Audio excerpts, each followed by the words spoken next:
time, I will,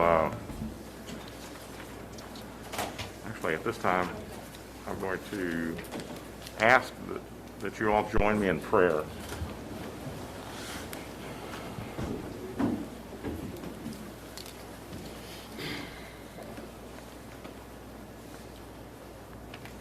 Our Heavenly Father, we ask that you pray for our departed sister, Guadalupe Medina, who we honored here just a short time ago for turning 100 years old. And we ask you to be with her family and give them comfort and solace and also joy at her passing. We ask that you be with our servicemen and women who are overseas and who are in danger this very night. We ask that you be with them and guide them. O God, by whom the meek are guided in judgment and light riseth up in darkness for the godly, grant us in all our doubts and uncertainties the grace to ask what thou would have us do, that the spirit of wisdom may save us from all false choices, and that in thy light we may see light, and in thy straight path may not stumble. Through Jesus Christ our Lord. Amen. Please join me in the Pledge of Allegiance. I pledge allegiance to the flag of the United States of America and to the republic for which it stands, one nation, under God, indivisible, with liberty and justice for all. This time I'll call this regularly scheduled meeting of the Harlingen City Commission to order and welcome each and every one of you. We're glad to have you here. We've got some recognitions tonight, which we're very pleased to be able to present, and we'll present those in just a moment. But first we have citizen communication and input. Yeah. We have Stephen Truman. Is he available? Stephen Truman. Yes, he wanted to speak in person, Mayor. Okay. You outside? I don't know. The only ones up here are the ones that was on Stephen Truman? Yes, Stephen Truman. All right, we'll go to the next one. Mary Flores, and she's here. Mary Flotis. Yes. Hi, Ms. Mayor, Flores, would you Mayor just state your Boswell. name? My name is Mary And Flores. your address. It's 302 West Adams Avenue here in Harlingen. Thank you Please for go letting ahead. me just speak, Mayor Boswell and Commissioners and City Secretary. Like I say, my name is Mary Flores, and I am a business owner and a taxpayer here in Harlingen. We've been in business since 2005. It's A&M Nursing Services. We have a home health agency, and we provide services to patients and clients here in the Cameron, Willis, and Hidalgo County, but my main concern is for here in Harlingen area. We have approximately 45 employees, so as you see, we do provide service here for as a taxpayer, so we do have several properties and family members with tax properties here in Harlingen. And my concern is that since I'm pursuant items to 20B in the exclusive use to the STEC ambulance services, in the past, we have had many issues where we were restricted only to use STEC ambulance services for our patients, and we became highly concerned because we could not, I started contacting other services, and they said, no, we can't come in because there's a city ordinance in Harlingen that only STEC can be used here as ambulance services. And so, it was so sad that I had to tell our patient, I'm so sorry, you have to stick to STEC, and this is for like non-emergency transfers to hospital, to dialysis, to nursing homes. So that means that they would have to wait numerous hours to get to dialysis and nursing homes or in hospitals for non-emergency, or maybe doctor's clinic's office. And my concern now was the second wave of the pandemic, that our patients are having to wait long hours, not even only, basically to be picked up, but also like if they go to dialysis or to a hospital or. Ms. Flores, your time has expired, but go ahead and take a Oh, few okay. seconds to wrap it up. Okay, that they are limited use. So I think it's time for a change that we allowed other emergency service to come into the Harlingen, because this ordinance has been here in Harlingen for many, many years. So I think it's time for a change, it's more specifically because of the Thank- pandemic. okay. All right, thank you very much. We have Stephen Truman already here. And he has something. You have 2 minutes, sir. Just so you can get those, I want to say hello. How are we Okay, doing, sir, guys? we need you to state your name and your address, and you'll have 2 minutes, okay? And Okay. the bell will go off. I'm Stephen Truman. I live in 1308 La Paloma. This is in Harlingen off of Primera. That's where I'm at. I kind of wanted to do a letter of intent, and I have an idea for the city that we can help. I'm going to pull you first to my first 3 points, which are I'm going to go as follows. Essentially, I have a business that specializes in fixing up and remodeling houses. There is not really a clear pathway of people who do this in the town, and we really need this. This is probably my largest client base is Harlingen, and there's a couple federal grants that I think we can get involved into to beautifying the city and especially the homes of the people here. There's a lot of homes that are deteriorating, and if you can kind of go, you can see some areas downtown, you can see a lot of homes that are in the 80, 90-year age, and they're just completely falling apart. The problem is that we didn't have a clear and concise pathway for the people of Harlingen to go and get these buildings fixed up. Now, right now, I would say the largest way or the biggest guy who's doing that right now is actually me. If you go down, you can see my Google page. This is just, if you were to actually go on the internet and you were to just look up painters or you look up remodelers for the city of Harlingen, I'm actually one of the first guys that comes up. And this is just something that I've tried to develop with the community. In particular, I live in this community and I want to develop it, right? So that's kind of what I'm coming to you guys at. I want to do something for this town. If you look at a lot of towns like Austin, bigger towns, they have these pathways for people whose homes need this correction to the exterior of it into the interior. There's a pathway. We don't really have that in Harlingen right now. I want to be able to, if we can, somehow partnering or any kind of thing we can do with the grants to have that availability or that pathway for people to continue bettering the properties of Harlingen. And that's what I want to do. That's really what I want to do to it. I want my business, especially out of the towns here in the valley, Harlingen is a town I really like. I would like it to grow in the Okay, direction all right. of servicing that town. Thank you, Mr. Truman. Okay. Thank you. We also have Ron Lozano.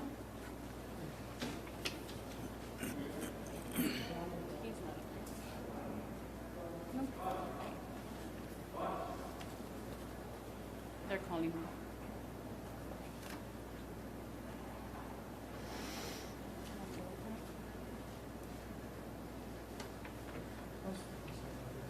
Yes, the next one was going to be Raymond Reyes. And that's it. Able to see other ones. Thank you, Carlos.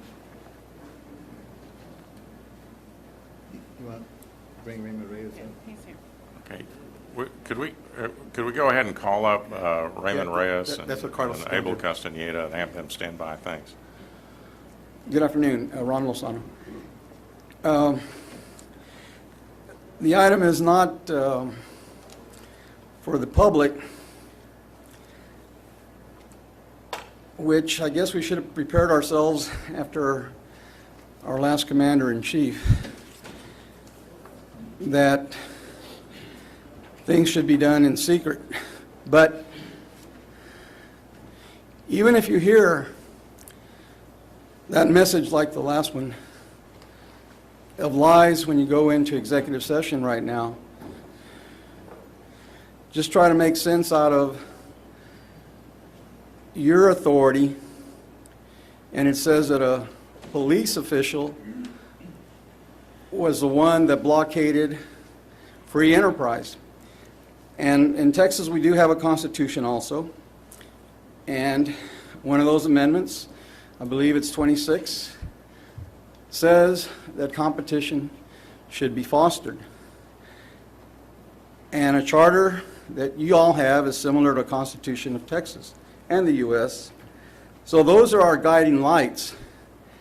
And for you all not to heed it might bring on that litigation that a neighbor of mine suggested, according to today's newspaper. So I appreciate you listening. Thank you. All right, thank you. We have Raymond Reyes. Mr. Reyes, you would just state your name and your address and. Yes, sir. Yes, You'll sir. have 2 Thank you. minutes. Thank you. Thank you, Mayor. My name is Raymond Reyes. My address is 706 Nantucket Drive here in Harlingen. Basically, I just wanted to, I know there's a presentation going on for the market days later on today. Unfortunately, I myself have a lot of things going on, so I'll be watching it probably online. But I just wanted to give a little bit of input since we've been here, like, I think a very long time, since 1976, doing business in Harlingen, originally from San Antonio, and still doing business there as well. Market days has progressed, and there's a lot of good things that go along with the market days. It does bring a lot of positive attention to the city. I think the expansion that's also, I'm on the DID board as well, proposed is a good thing. And whether the city takes over or the current entity that has control of it, as long as it keeps making progress and showcases Harlingen, I think it's a positive thing. Because, in my opinion, being here so long, I think kind of Harlingen has fallen a little bit behind versus Mercedes, Weslaco, and other cities. But it doesn't mean we don't have the ability to catch up and surpass them. I truly believe that we can. If not, I would have moved myself. But I invest a lot of money in my venue and looking to acquire other properties on this side of West Jackson to kind of do the same thing and move forward with showcasing what Harlingen can actually offer and showcase. Because we got a lot of good things going here. We just got to keep, there's always talk, but we just got to keep moving forward and do it for the right things, not for the wrong things. So everybody can benefit. Basically, that's all I have. Thank you for your time. And Thank you very much. Yes, you all have a good afternoon. Thank you. We have one more, which is Abel Castañeda, but he wants to speak on item 4 after the presentation. That's it.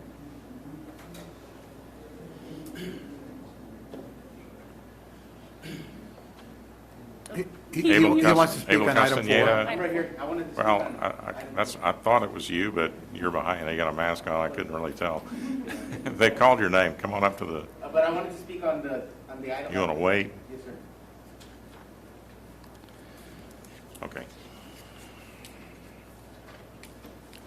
All right, item 1 is the presentation of recognition awards. And so the first presentation we've got tonight is for the Harlingen Cardinals varsity baseball team. So come on up here, guys. If you can get up there.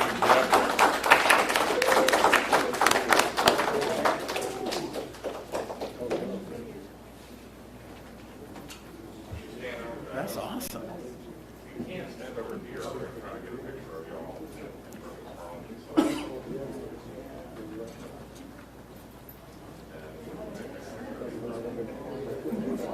Congratulations.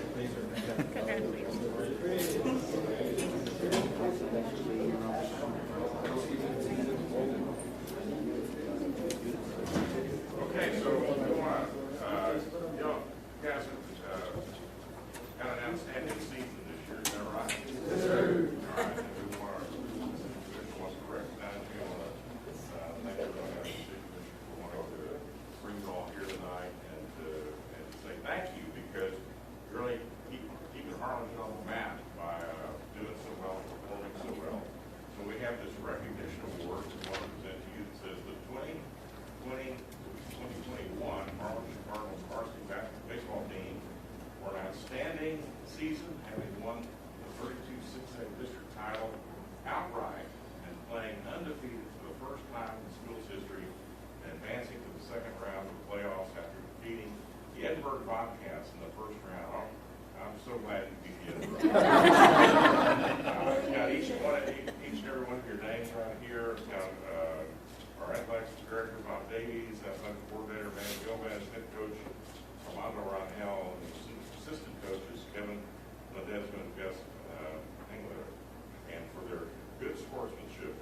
service, workmanship, hard work, spirit of dedication, and outstanding accomplishment presented on this 18th day of August 2021 from the city of Harlingen.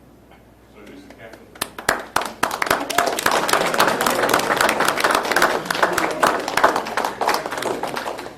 Congratulations, guys. Great job. That's really nice. Pretty good job.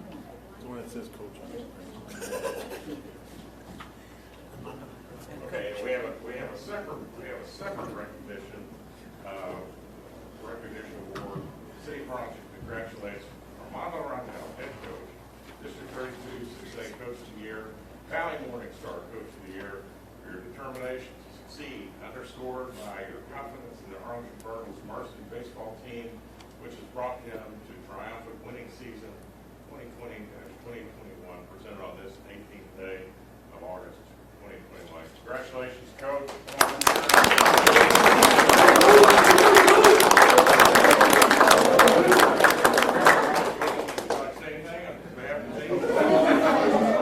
Just for the season that we have with these guys, it's very memorable, and to make history on it, just want to keep part of it on the map and keep on. All right. Again, congratulations. I'd like to ask you to pass this on. Now, let's move over here, and we're going to take a picture with the entire city commission standing behind.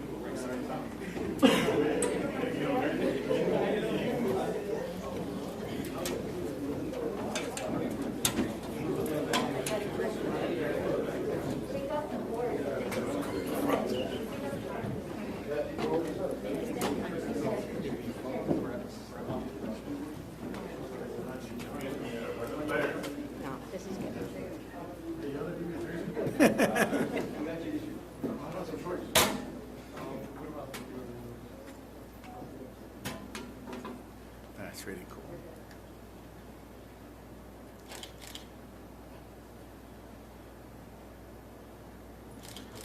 Can I get you all to squeeze in just a tiny bit more? And a big thank you and congratulations to all the parents and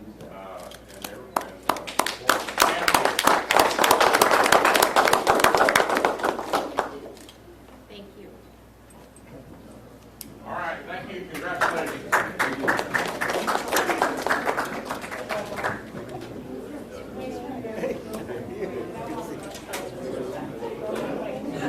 Yeah, oh my God, yes, yes. Qué bueno, that's good.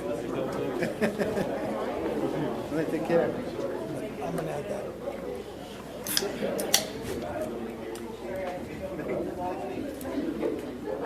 Hey guys, I want you to pay attention to this next presentation because we did the sort of the brawn before the beauty thing.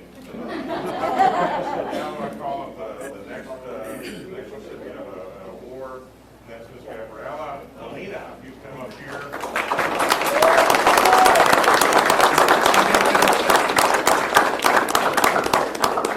And this is really a big deal for our community as well, to recognize this young lady for having won the Junior Miss United World U.S.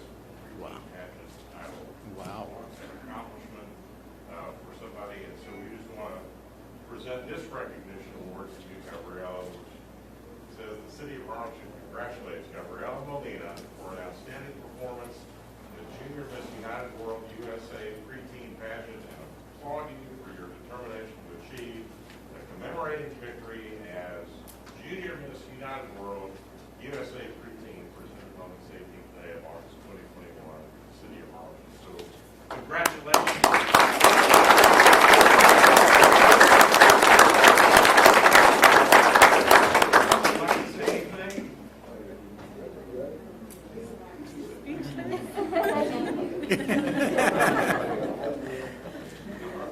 All right, well, thank you. And thank you also to her parents and her family and everybody who supported her on this long journey. And I'm sure this won't be the end of your career. So congratulations. All right, thanks.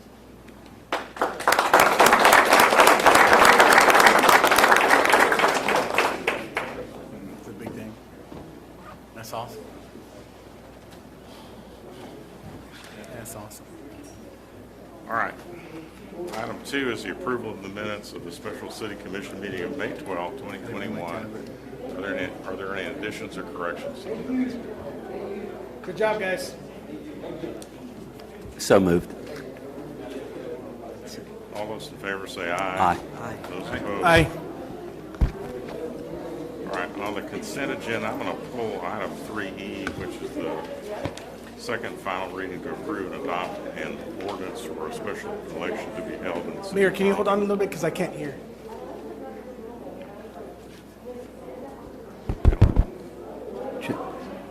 Second final reading to approve and adopt an ordinance for a special election to be held in the city of Harlingen on May 7, 2022, on the question of amending its home rule charter to provide for term limits for the offices of mayor and city commissioners, resolving other matters and incident related to such election, and declaring an effective date. In reviewing the ordinance, it appears to me that the way it was presented by Commissioner Pettis was that if you served 12 years as commissioner or 4 terms as commissioner, you could still serve as 4 terms as mayor. Correct. Oh, I can't hear you. Correct. I have a fix for that. I'm going to make a motion to add the following. The term limits on commissioners set forth herein do not prohibit an individual from holding the office of mayor after the term limits are reached. The term limits of mayor set forth herein do not prohibit an individual from holding the office of commissioner after the term limits are reached. So I'm going to make a motion to add that to the ordinance, so that way it takes care of that. I know you mentioned that that's how McAllen had it, so I literally got it from what McAllen put, so that covers that. So that way we can just go ahead and vote for it. So does that mean, wait, I couldn't hear you. The objection that the mayor, well, not the objection, but he noticed that. It's a good thing he noticed that, because I wanted to make sure, because I do want that in there. What he mentioned was that the wording of the term limits, the way it was said right there, didn't, because you know how when I presented it, it was supposed to be, like, if you serve 12 years as commissioner, that's not going to prevent you from serving the 12 years as mayor. And that's what I wanted. But he was saying that the wording of it is kind of hazy, doesn't really say that. So what I'm doing is I'm making a motion to add exactly what he wants on here. So I'm making a motion to add this to the ordinance, so that way we can go and just vote for it, and it'll be over with, and we should be good. It's not what I want, actually. It's just what I thought you had. It's not what I want. Oh, yeah, actually. yeah, no, it's what no. I thought you proposed. No, yes, you're right. I apologize for that. It was what I proposed, and thank you for noticing that, because that went, but thank you for that. But I think this should take care of it. Do you agree, or? Yes. Okay. I have a question for legal. Can we, since this is an ordinance we passed first time, can we modify it on the second round? Is that legal? Yeah. Yeah, you can, because it's the second reading. We're a 2-read city, so the second reading is the operative reading. And as long as the overall effect of the ordinance doesn't change, then little modifications are okay for the final read. Okay, Okay, so I make a motion to add this, what I just read. You guys want me to read it? I'll second. No? All right, we have a motion, second. Any other discussion? All those in favor say aye. Aye. Those opposed, Mayor, like sign. Mayor, I'd like to take G off consent agenda. Okay. 3G. I said all those in favor say aye. Those are- Aye. Aye. Those opposed, like sign. The motion carries. All right, you're going to take G off? Yes, sir. Okay. G is second and final reading to approve and adopt an ordinance to re-enroll the city of Harlingen in the Texas Municipal Retirement System. Sir, I'd like to see if we can go into executive session and poll the commission, see if we can go into executive session. I wanted to ask a legal question or legal advice on, or, yeah, I wanted to get a clarification on G. And I'd like to go into executive session and we come back out of it before we move on to the second reading. Okay. Can we go into executive session on this item? All right, then is that a motion to go into executive session? Yes, sir. Second. There's a motion, second. All those in favor say aye. Aye. Those opposed? Okay, ladies and gentlemen, we're going to go talk to our lawyer in executive session right now. We'll return as soon as we're done with that and resume the meeting.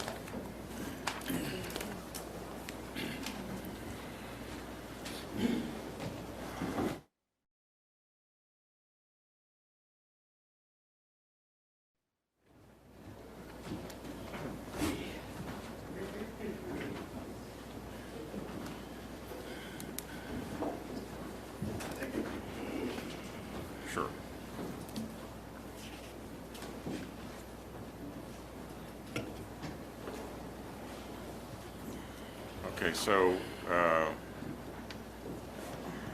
we pulled item G, so is there a motion to adopt the ordinance on second reading? Motion it. Second. Any other discussion? All right, I'll just, I won't repeat what I said on our first reading. I'm concerned about the automatic unfunded liability of $4.2 million. All those in favor say aye. Aye. Aye. Those opposed? Is your microphone Okay. on? You said E or G? This is G. Yeah. So I just express my concern about the unfunded liability of $4.2 million. All those in favor say aye. Aye. Those opposed? Opposed? All right. Now we go back to just the consent agenda items 3A, B, C, D, F, and H. Is there a motion to adopt the consent agenda? So moved. Second. All those in favor say aye. Aye. Those opposed, like sign. Opposed? Motion carries. Item 4, presentation by Jackson Street Market Days Committee on Market Days. We do have representatives of the Market Days Committee. Going to make a presentation?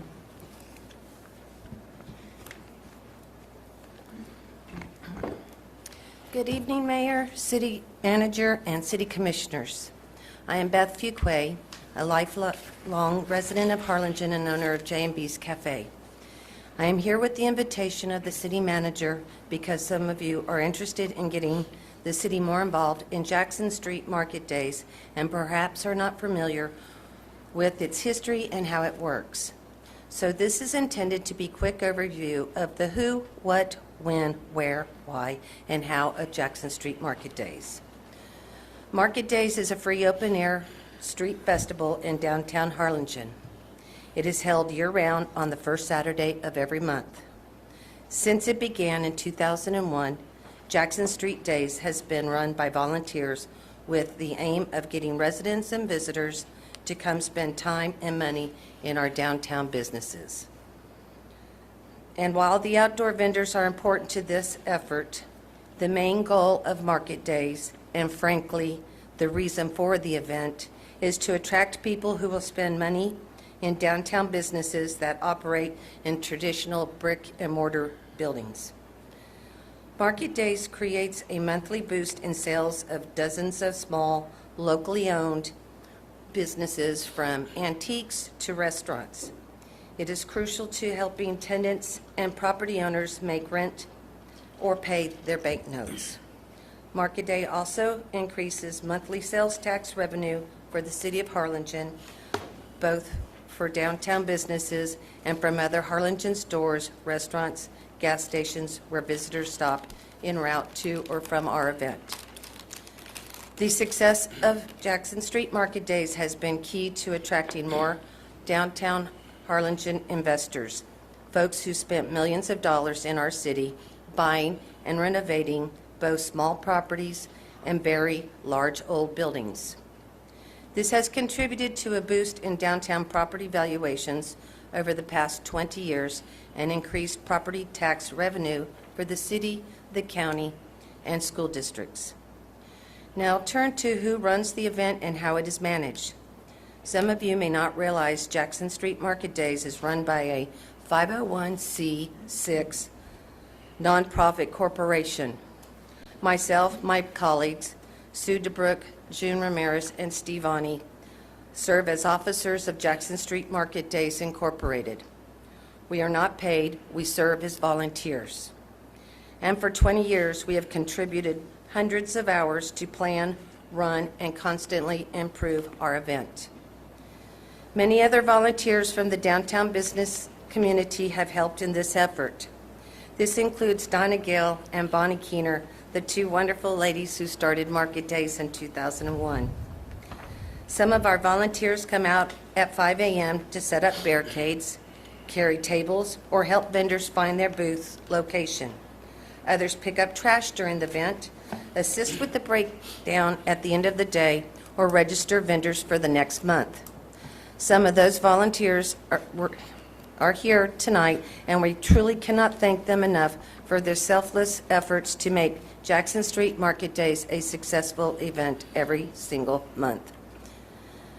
Since the beginning, we have partnered with the City of Harlingen to officially close a few streets to traffic one day a month, provide barricades and trash containers, and hang our promotional banners the week prior to each event.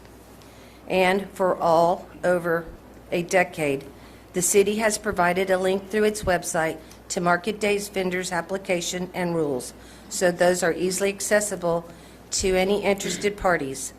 This has helped us attract new vendors from throughout the region. We have had a vendor application and rules since the beginning, as all successful events require management and guidelines as to what types of merchandise and behaviors are acceptable. We require vendors to provide a copy of their sales tax permit and other information in order to participate. The application and rules have changed some over the years, but always are carefully crafted to achieve the goal of producing a safe event that is free and open to the public, but primarily beneficial to downtown Harlingen businesses.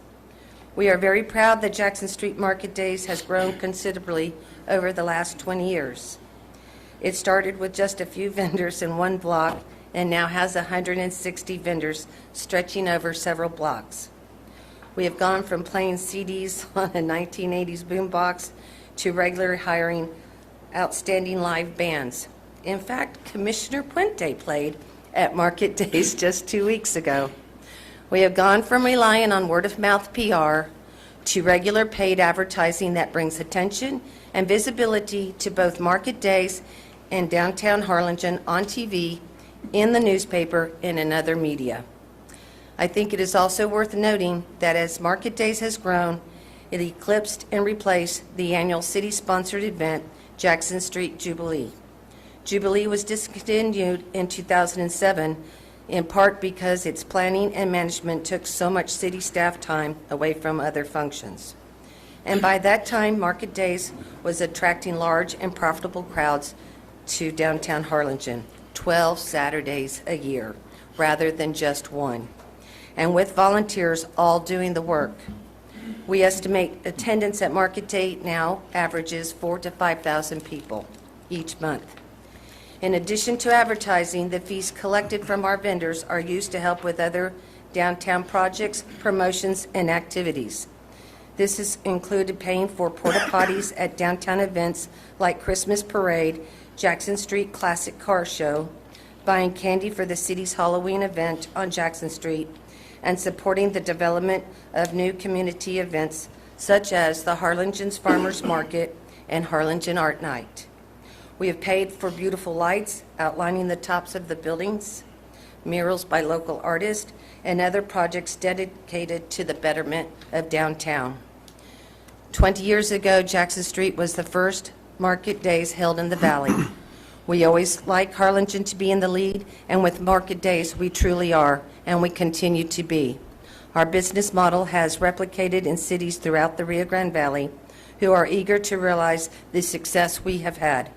Our reputation is the best Market Days in the Valley because we are consistent, we stay true to our goals and our mission, and we use our business experience to run Jackson Street Market Days like a business. Our organization is very proud of what we have accomplished so far. We look forward to continuing to partner with the city and others to realize even more success for downtown Harlingen and our community. Thank you for your time and attention. All right, thank you very much. I'd like to ask the rest of the Market Days volunteers and board to stand up, raise your hand, and be recognized. Thank you all for all that you have done for our community through the efforts of Market Days, making it the best downtown Market Day program in the state of Texas. So congratulations. You all did a great job. We appreciate all the hard work that you put in. All right. Mr. Castaneda, you wanted to speak on this item. Hello. So you have to, so the rule is you got to state your name Yeah. and your address, and you'll have 2 minutes, okay? Okay. My name's Abel Castaneda. I reside at 2309 East Van Buren. I'm from Harlingen, and I'm a small, trying to become a business owner, have a food truck. I had some concerns with market days. I reached out to June Ramirez in February, and I was shut down completely. I am from Harlingen. They told me that they were not allowing food trucks, nor they already had their food vendors on the street. So I was completely turned away. And my complaint was, my understanding actually is there's only between 30 and 40% of the vendors that are actually out there on market days are from the city of Harlingen. We're outsourcing all these other people, which is fine, but I believe that if you're from Harlingen, you're a taxpayer here in Harlingen, you should have priority over somebody from San Benito or from a different town. I do know that there is a food truck there right in the center of Jackson Street, and they are from San Benito, which I was told that you couldn't have a food truck on the street. I understand that a lot of these people are volunteers, they say, but they are using our tax dollars from the city dropping off barriers, picking up trash, the police officers that are patrolling the area. Those are all taxpayer dollars from Harlingen. And, my concern is they need to put Harlingen citizens, Harlingen residents first. I do have a friend, which is now a Cameron County Commissioner, try to set up a booth, and he was turned away several times, in the past that we've talked about it as well. I know they talked about the 501c3 that they have, but that's supposed to be used for nonprofit, but I see that all of it is being used for their personal gain because it's personally benefiting their own personal business. I do understand that it's for Harlingen to help Harlingen, but help everybody from Harlingen, not just their business alone. So please take into consideration, I'm for the city taking over and having it being ran by the city. Thank you. All right, thank you, Mr. Castaneda. All right, that was just a presentation, so unless somebody's got any questions, I guess that's... If the commission has any questions for the Market Day Committee or... Okay. Actually, yeah, I do. I always have questions. Are there any plans to expand market days that you can tell me? So yes, we are going to expand Market Days across the railroad tracks on Commerce into Centennial Park. We're shooting for October 1st. This October? Awesome. Yes, this October we'll be expanding Market Days to the West Van Buren and Centennial Park, and we'll be able to serve 80 additional vendors on that side. So. And that's something the city will be doing on our end of it. Yeah. So it's going to be in conjunction with A them? partnership with Market Days. Okay, great. How Okay, much are cool. we expending on market days? I don't have that number, sir. I'm You sorry, have what that was your number? question? How much are we spending on market days with security and barricades? And I that type don't of have stuff? that answer. Can you give me that information? Of course. Yeah, I have questions. Yes, sir. And Frank Puente, your good buddy, Javier De Leon, is now the head of the Harlingen Chamber. And just, I guess it was 2 weeks ago, we had a nice event at the Harlingen Chamber, because it's the Greater Harlingen Chamber, where we have invited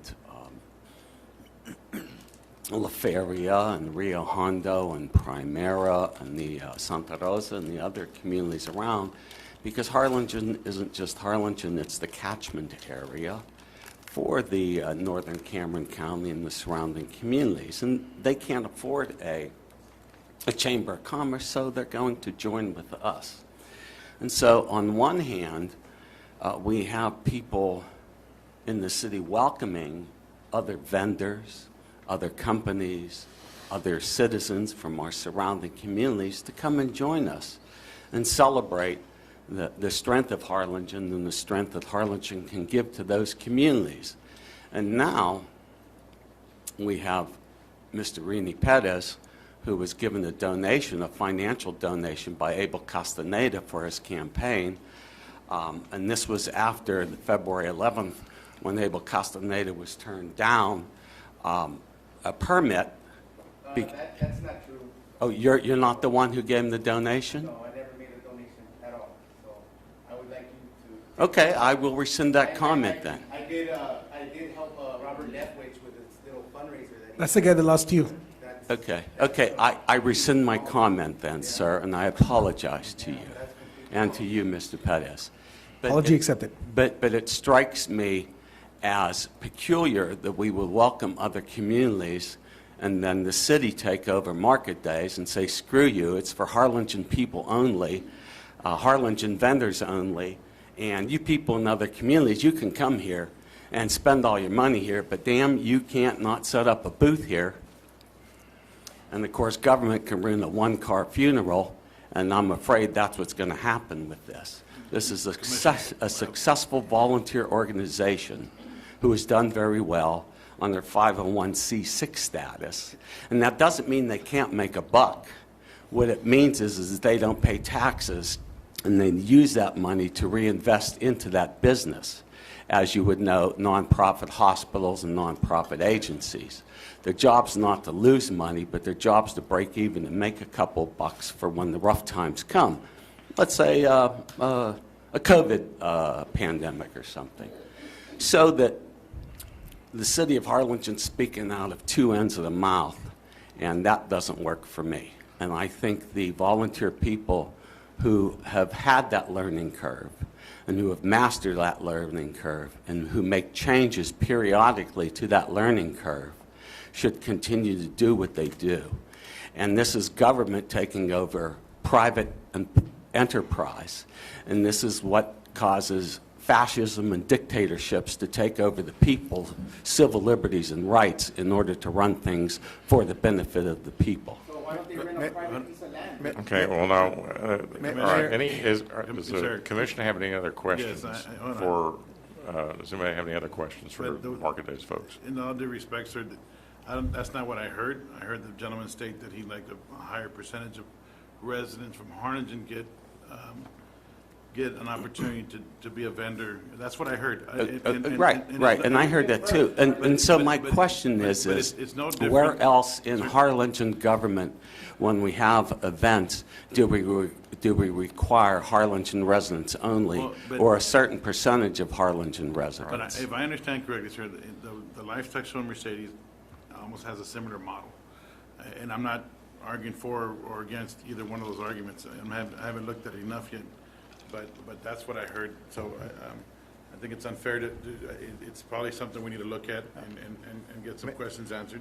Mayor, if I can clarify something, staff isn't recommending that we take over Market Days, commissioners. Staff is, we've talked to Market Days, we've met with them. We want to partner with them and expand Market Days. They don't have the capacity or the energy to expand it beyond Commerce to the west.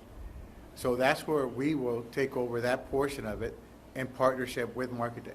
So we already had that conversation. That's what we're recommending. We're not recommending to take over Market Days. May I ask? And it's no different than like the way I look at Parks and Rec, where you have, football and baseball and all these entities that, should the city, have a more active role in that. But that's a discussion for a different time. I don't think that's what was being stated. I would like to add that what's going on, what you guys are doing, that's honestly what I was hoping was going to happen. Apparently you don't know what they said. Your understanding of what's going on is like about this as good as your understanding of who donated to my campaign. But what's going on is I apologize to you. And I appreciate that. Thank you, and I accepted it. What's going on is what I wanted, because nothing's better than what you guys are doing. What you guys started at Market Days is great. It's fantastic. All I was always wanting was for it to expand. And what we're doing right now with that partnership with the city, that's awesome, because you guys have the passion. You guys have had that passion. You've made Market Days what it is from nothing to what it is today, and that's great. And now the city stepping in, not taking over, we're just doing like a partnership, and we're going to expand it on the other side, and that's what I wanted. I think that's what most of the people in Harlingen wanted, and I think Abel, what he wants is just an opportunity to be able to be a vendor as well. And on the new side, I'm assuming he would have an opportunity to be a vendor, right? So it's like a win-win scenario. It's a win-win scenario. Okay, I think that's the intent, and I know that there's a lot of emotion wrapped up in this, because a lot of people in this room have spent a long time over a long period of time trying to make a lot of time over a long period of time to try to make Market Days a really great event, and it is, just as Commissioner Pettis said. I think this is just an effort to supplement what they're doing. I think we did find a good compromise here. So there's really, I think any criticism now is probably, is there's no intended criticism, right? We just want to try to make this, try to supplement. It's going to be a great partnership, Mayor, So, and I think Market okay. Days agreed to fund all our expenses. No, I'm just joking. All right. They did not agree to that. Yeah, I could just, All I wish I right. had seen their face. All right, any other questions for the staff on the, or the Market Days Make sure I folks? get that. Yes, of course. Okay, very you. good. Thank you. Very good. Thank you all again. Item 5, consideration of possible action to adopt an ordinance on first reading to designate a no parking zone along the south side of Tyler, east of 19th Street for approximately 120 feet.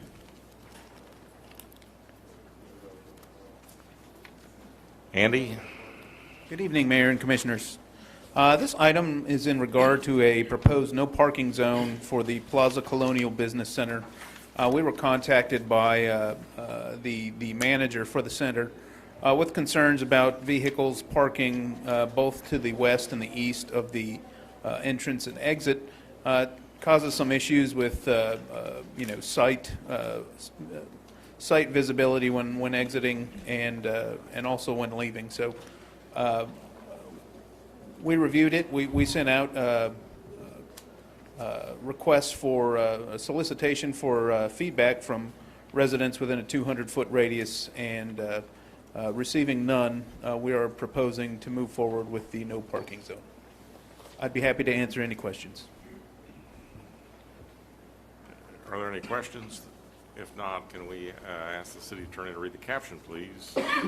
An ordinance to establish a no parking zone on Tyler Avenue on the south side of the street, 120 feet in length, authorizing the towing of vehicles parked in said no parking zone, establishing a penalty not to exceed $200 for violation of the provisions of this ordinance, providing for publication and ordaining other matters related to the foregoing. Is there a motion to adopt the ordinance? So moved. Second. A motion and a second. Any discussion? All those in favor say aye. Aye. Those opposed, like sign. Motion carries. Item 6, consideration of possible action to accept or reject bids and award a contract for the 2021 Street Improvements Program under bid number 2021-07. Andy? Yes, this item is in regards to the upcoming street improvement project. We received, I believe, 6 sealed bids, and everyone had met the requirements. Our original budget was $1,381,128, and the bids came in at $1,907,000. The low bid, came in at $1,907,063.77. We are recommending moving forward with the project and funding the difference of $525,935.77 from the general fund. Where's the difference in?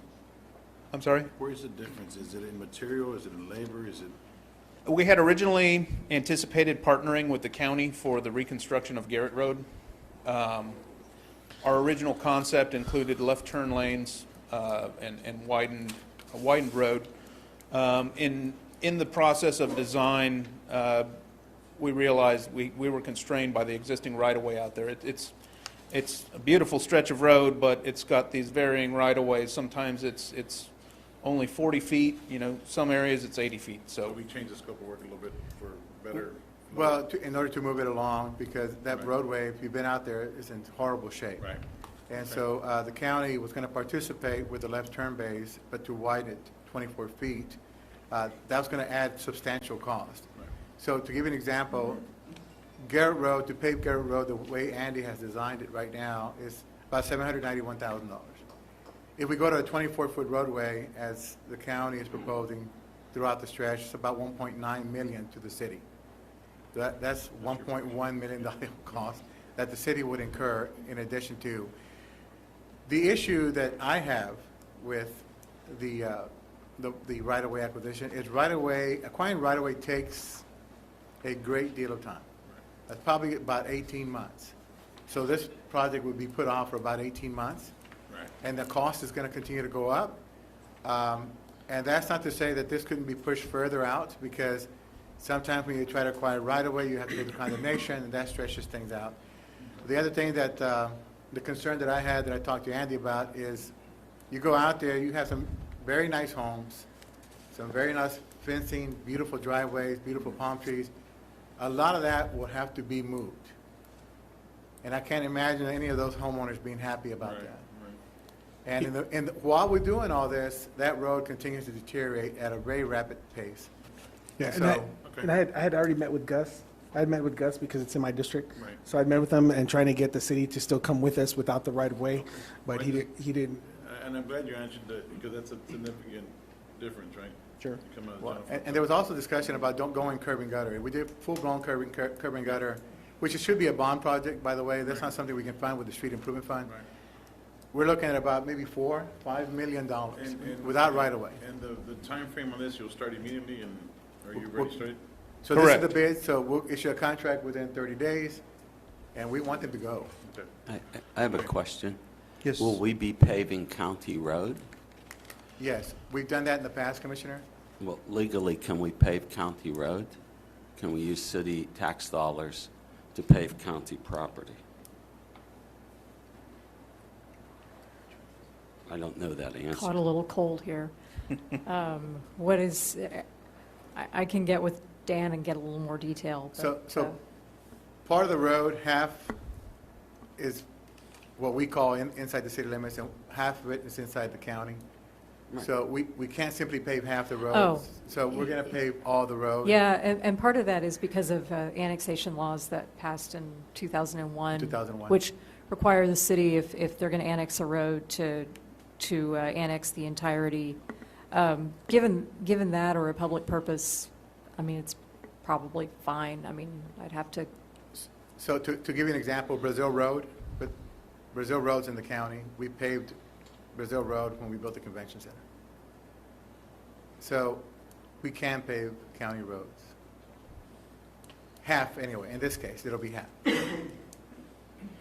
It's either we do that or we hold off and this project doesn't get done. Well, why don't we just let's get a clarification to Commissioner Mesmar's question. Pending that clarification, is there a motion to? Contingent on Yeah, being okay. it seems to me that if the county says, well, you guys pave Brazil Road, you could pave all the roads in and around and near Harlingen that are half county roads or county roads. And it's a way of weaseling out of their obligation to pave county roads. Well, I think But- we're trying to do this, Garrett Road, because it's in very Oh, bad Garrett, shape. I drove it on Saturday.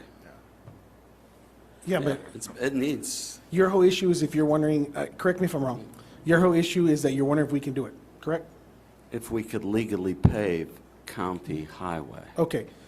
Dan just let you know that we've already done it before. In fact, we did Yeah, it for I Brazil heard Road. him. Thank you. I heard him. But I didn't realize back then Brazil Road was county road. But I'm pretty sure you still voted for it, right? I have no clue. It's convention center. You voted for it. You did. No, I didn't. Anyways, I make a motion to I didn't approve. vote for the All right, convention let's- center or the let's- site of the let's convention research it. center. You're a historian, you get it right. Commissioners, let's deal with this constructively, and let's talk about the motion. Do we have a motion? I make a motion Does to anybody approve. make a motion? All right, I'll make there's a that motion. I'll Is there I'll a? make that motion contingent upon clarification with legal blessing. Well, to accept your Yes, sir. motion is to accept the low bid. Yes, sir. Right? The lowest responsible bidder, which has been identified. That's Yes, the sir. motion. Is there a second? All right, now, is there any, now, Commissioner Mesmar has asked whether or not, wants clarification if we can pave the other side of the road, which is technically in the county, and We will get that answer.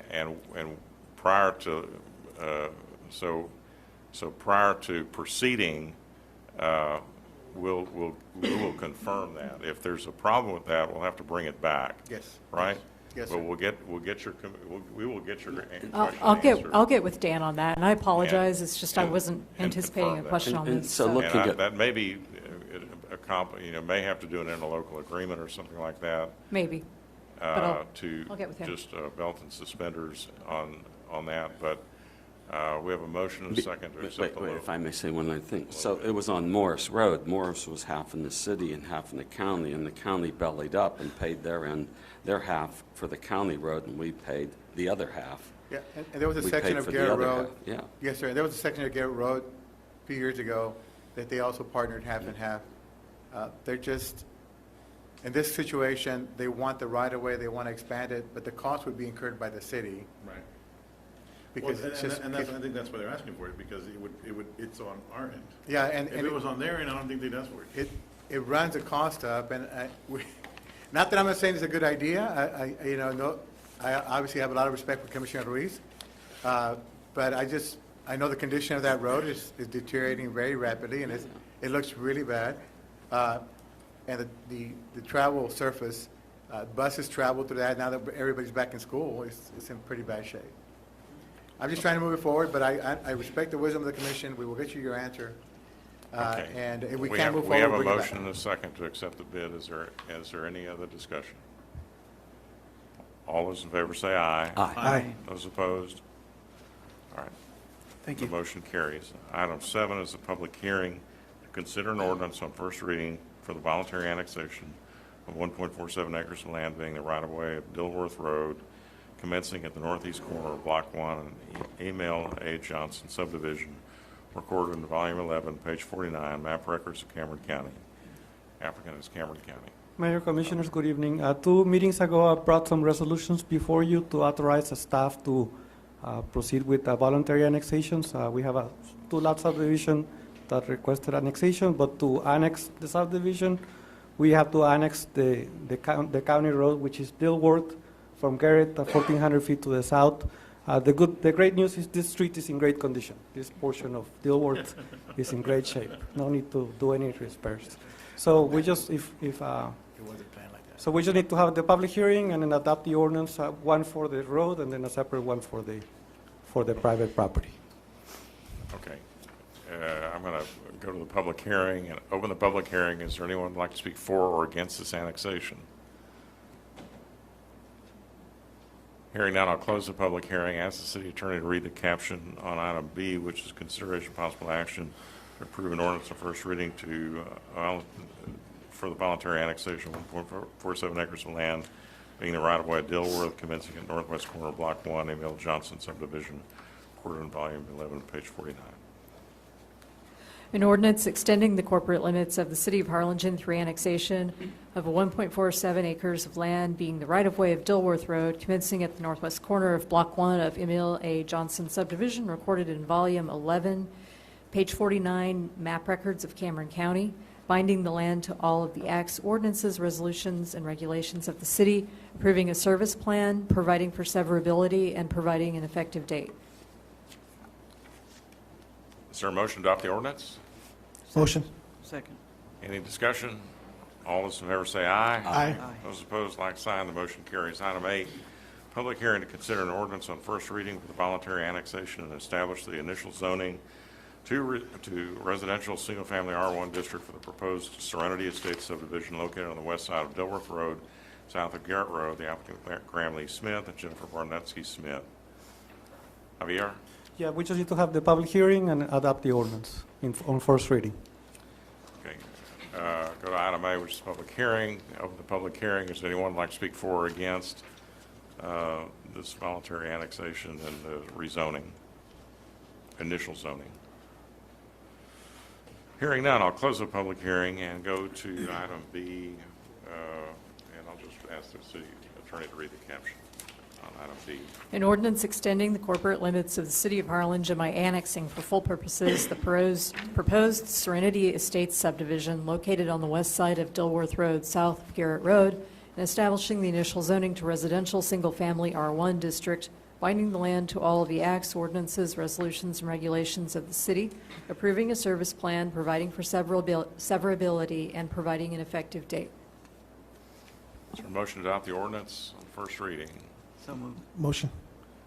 We have a first over here, second over here. Is there any discussion?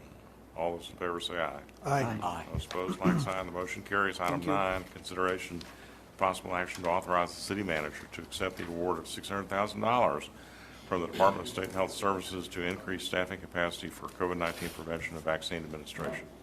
Josh. Good evening, Mayor, Commissioners. We're asking authorization to accept and the award of $600,000 to expand, train, and sustain public health workforce in support of COVID-19 response. The fundings from the Public Health Crisis Response Agreement for emergency response, and is derived from CDC. I'm going to pass a budget, then I'm going to go over the items real quickly.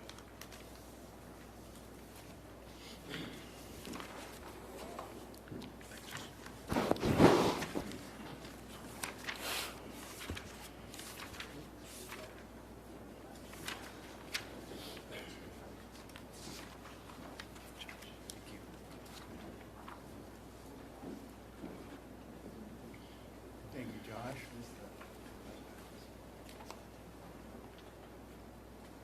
Apologies, this item was not in your packet, only the copy of the contract. So what I printed out for you was a copy of the items that are going to be included in this grant. We're going to hire one full-time nurse and 3 part-time nurses and 1 secretary.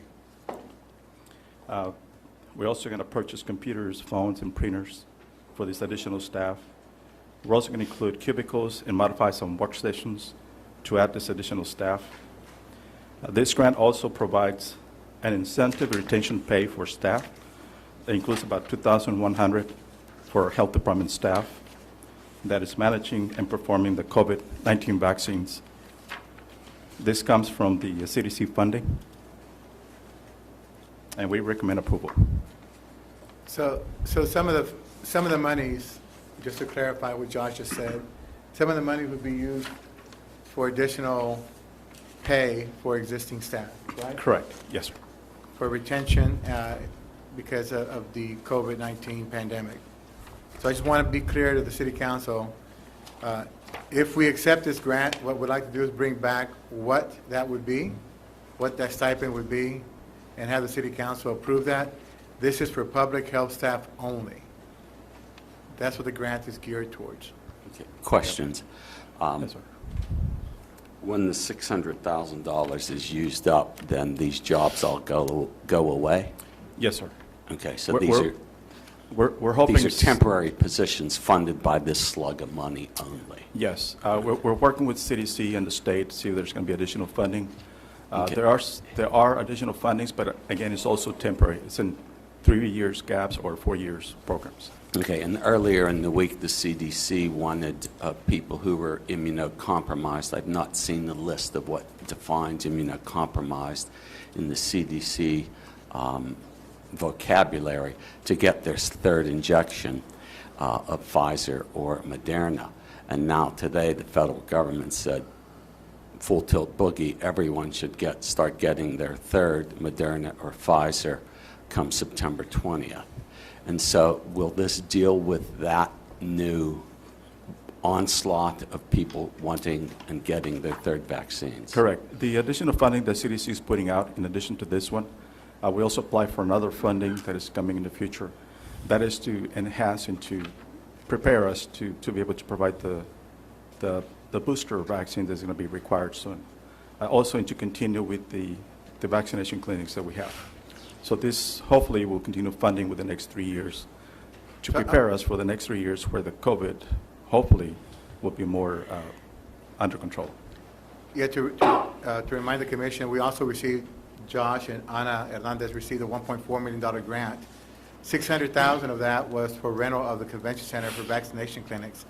We haven't used not even $100,000. About $100,000. About $100,000 of that. So we have funding left over for continuation of clinics, and we will have a call tomorrow for the 3rd vaccine clinics that we want to put on. So we're going to continue to put on more clinics. We do have funding for those. And all this funding is from CDC through the state of Texas. And we will bring back again kind of a breakdown of what Josh proposes or we propose. If you may, it's on the 2nd page if you want to look at it briefly for staffing. The stipend is approved by CDC and the state. The first bracket shows you the staff that will be hired. The lower bracket shows the staff that will be awarded the funding that is approved by the state already. Okay. We did have a motion and a second on that, right? Yes. Did we have a motion? No. I think we did. Motion. I thought you made the vote. But you made the motion and you made a second. Yeah, go for it. For this one, yes, go with yes.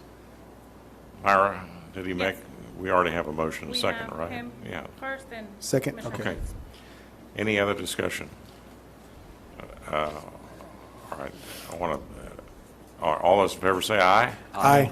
Those opposed, like sign. I want to congratulate Josh and the staff for securing these Awesome. grants. Thank you. That are allowing us to expand our prevention and our vaccine capabilities, and so we can get more people vaccinated. We can keep them out of the hospital. 93% of the people that are hospitalized right now have been unvaccinated, and that's just a fact. Correct. So we can keep you out of the hospital. If people will get vaccinated. All right, thank you. Item you for 10 allowing is us. consideration and possible action on proposals submitted for the purchase of electricity for the city of Harlingen and its component units, and entering into an agreement for the purchase of electricity. Gabe? Mayor and members of the commission, as you know, ever since we had Winter Storm Uri, staff has been looking at alternatives to the TCAP pricing contract we have. Just as a reminder, the contract goes through December of next year, 2022. We've done a couple of things in the interim. One is we went out for RFQs to hire a consultant. Those were due yesterday, so we received 7. We're in the process of evaluating all those consulting firms and may come back to you with a recommendation to interview, say, 3 of them and then pick a consultant if that's the option that we want to go with. Just as an FYI, to hire a consultant will cost between $30,000 and $50,000 a year to do that. We won't pay them directly. It'll come out of the pricing for the electricity costs that we get. But do we necessarily need a consultant to go out and shop? Well, no, that's what we're going to talk about right now. Yeah. I'm going to hand these out real quick.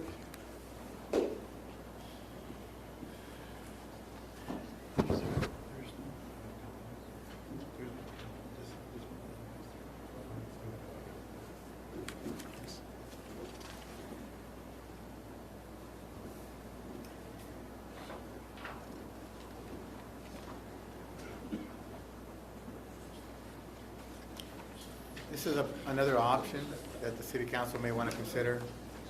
I asked Gabe to look at pursuing state bid procurement through a state bid process, the ones that we're members of, like HGAC, Buy Board, Texmos. And so that's what he's going to talk about right now. Okay. Whenever you're interested in buying a particular product, you normally just can't go out and ask for somebody to give you a cost or a price for it. The only time you can do that is if they belong to a buy board. And the pricing that I gave to you in the summary, obviously one is TCAP, that's what we pay annually. The other 2 are on buy boards. The TXU is on TIPS, and Direct Energy is on TASB. We're currently a member of TIPS, and there's an item on the agenda to actually join TASB later this evening. If you look at the first sheet in the handout I just passed out, this came from August 4th of this month. So if you look at it, the TXU pricing was about $19,000 less than the current pricing from TCAP. The big difference, though, is that it included ancillary charges in that pricing. So that's very important, what he just said. So the TXU pricing that we received includes hedging for auxiliary type charges. The $650,000 invoice that we received from TCAP would not have happened under this agreement with TXU. Which is important. But my question is why aren't we opening up for anybody to bid on it, or anybody that can provide service? Because that's our leverage, right? I mean, that's what I've said since the beginning. My issue is if we're just handpicking maybe 1 or 2 companies, and we're going to tell them, we're not handpicking, but going to buy. No, but we're not asking. We're not going to be asking for you guys to award a contract tonight. Just direction. We're asking for Okay. Because what I wanted to discuss was, like I said, we're a large city. We're not a small city. I don't think we need to be part of any group, any co-op. We have some pretty significant purchasing power. So why not leverage that? And I don't think we need a consultant to tell us, that we put it out for a bid, and then whoever is interested in doing business with us to come up and give their best presentation, and whether it's an independent guy or a company or whoever, they're gonna put together the best numbers for the city, I think, and provide, and stipulate. I thought that was really important, was those charges included, right? Because that's where we got dinged. Because we're part of the co-op, like that's how we got dinged, you know, because so I would just like to give staff direction to go out for an RFQ, go out and see, bid it out, and see who the best companies, rank them the top, or it's gonna be by price, it's a product, it's electricity. Well, and right? I want to point out that what we need is some parameters on pricing, because pricing changes daily. So the Right. TXU prices changed, in the past 5 days, it's been changed like 3 or 4 times. But it depends on whether you're going out for 3 or 4 or 5 years. Well, let him finish, Commissioner. Let the city manager finish. And so, if we go out for proposals, the reason we use buy board is because by board, we can get those proposals, get those agreements in place, and then we can execute those really quickly to take advantage of a great price if it happens, before we lose it. And so if staff were given direction that we're authorizing staff to go out through a state cooperative, there's others that are on state bid process. We're members of TIPS, TAPS, HGAC, TexMOS, by board, and hopefully one more if you gentlemen approve it tonight. So we're pursuing those that are members of those, because then we don't have to go through the advertisement cost and everything else. But the advertisement cost is very minimal. And I think you're slowing down the process or not being, I don't think that's a fair process. I think, again, it's just like you're shopping for your own home. Shop it out, it's a very quick process, put it out for an RFQ. I don't know, what would the advertising cost be? But $800, but the reason. Okay, hold on. So $800, it's an $800 cost. What's the award of the contract, guy? How much are we using annually in Well, with TCAP, it's a little over $1 million. Okay, so we're spending $800 on a $1 million contract. But just consider, Commissioner. I would like for you to just bid it out normally, like you're just a regular customer, and let whoever, because I really think that's gonna be the best opportunity. Now, if those prices come back and they're not anywhere near what we can get on the co-op board, then I think that's the route we go. But I think you gotta give that opportunity, because I think we're overthinking it, and keep the process simple, keep it quick. We're in control of whoever we decide to do. Let them make their presentations. Let them fight for it, and then that's it. I mean, and we go with the best thing. Look at a 3, 4 year, 5 year option. I apologize, I'm doing a really bad job of explaining it. So to go out for bids, they can't give you a set bid because the pricing fluctuates. Understand? So going out for proposals, the day you get them, if you're securing a good price, like in September, the advice we're getting is that September is probably a good time to go out for pricing. The pricing we get in September, at that day, is something we could pick, and then we can just sign off on and move forward with. Right. To go through the advertisement through a hard bid process, I don't know that they do hard bid process Well, for energy costs. I think they do, because if you go to powertochoose.org, they tell you, here, this bid's good, I mean, this is good for X amount of days, and it's just that simple. I don't think we're gonna have a fluctuate in the market between now and 30 days from now that's gonna be so astronomical. Well, actually, you will. If you look at the presentation I gave you, it shows that very clearly. But I disagree with that. Well, these are numbers, Commissioner. If I can just explain what they are and how we got those. So I talked about the TXU pricing. This was August 8th of this month. The pricing from Direct Energy was about $29,000 below that of TCAP. They gave us a price of 0.03768. Now, if you look at the last sheet, that was this week. The pricing from TXU was from today, and so was from Direct Energy. Direct Energy's cost went up by almost $40,000. Yeah, but those are the big, major companies that really, they can do that. And I'm talking about going out for an RFQ, let people that provide that service, just like you do when you buy your resident or my business, when I go out for business, and you go out and you let them compete. That's all I'm asking. Well, I understand what you're saying, but the co-ops do that for you. And at the same time, as it could increase, it could also decrease. Okay. I mean, is that a fair statement? May I say a few things on this? The buy board, generally speaking, if not exclusively, offers you the lowest prices without going out for bidding. And last time we talked about this, we talked about energy futures. And I could pull up right now tonight's energy futures from everything the cotton, the cocoa, to electricity and natural gas. It's a dynamic market that fluctuates by the minute. And so one has to go with a quality, financially sound company, and one has to strike the deal when the deal is hot. And the other thing is this is a corporation, and corporate rates, business rates, are different than residential rates because there's the spikes in there. Yeah, you know that. You have a business.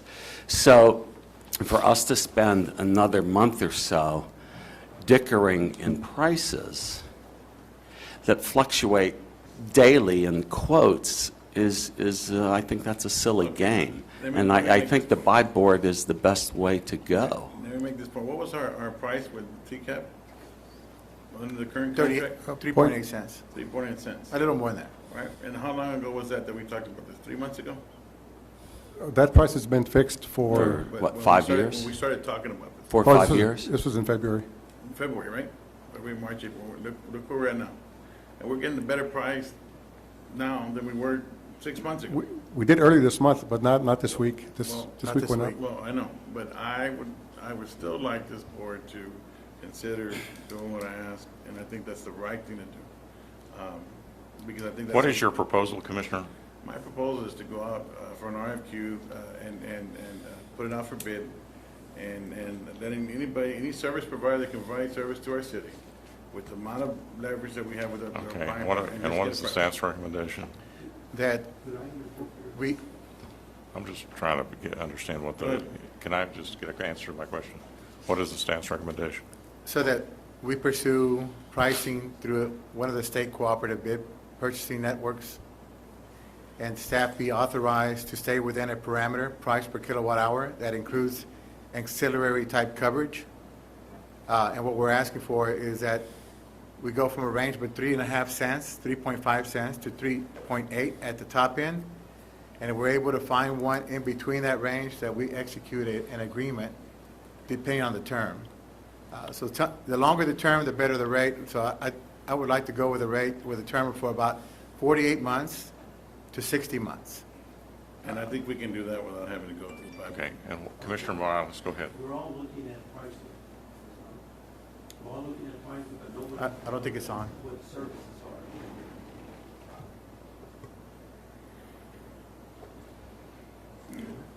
are. Okay. I started to say, we're all looking at pricing, that's our number one concern. But what about the services that are being provided? Okay?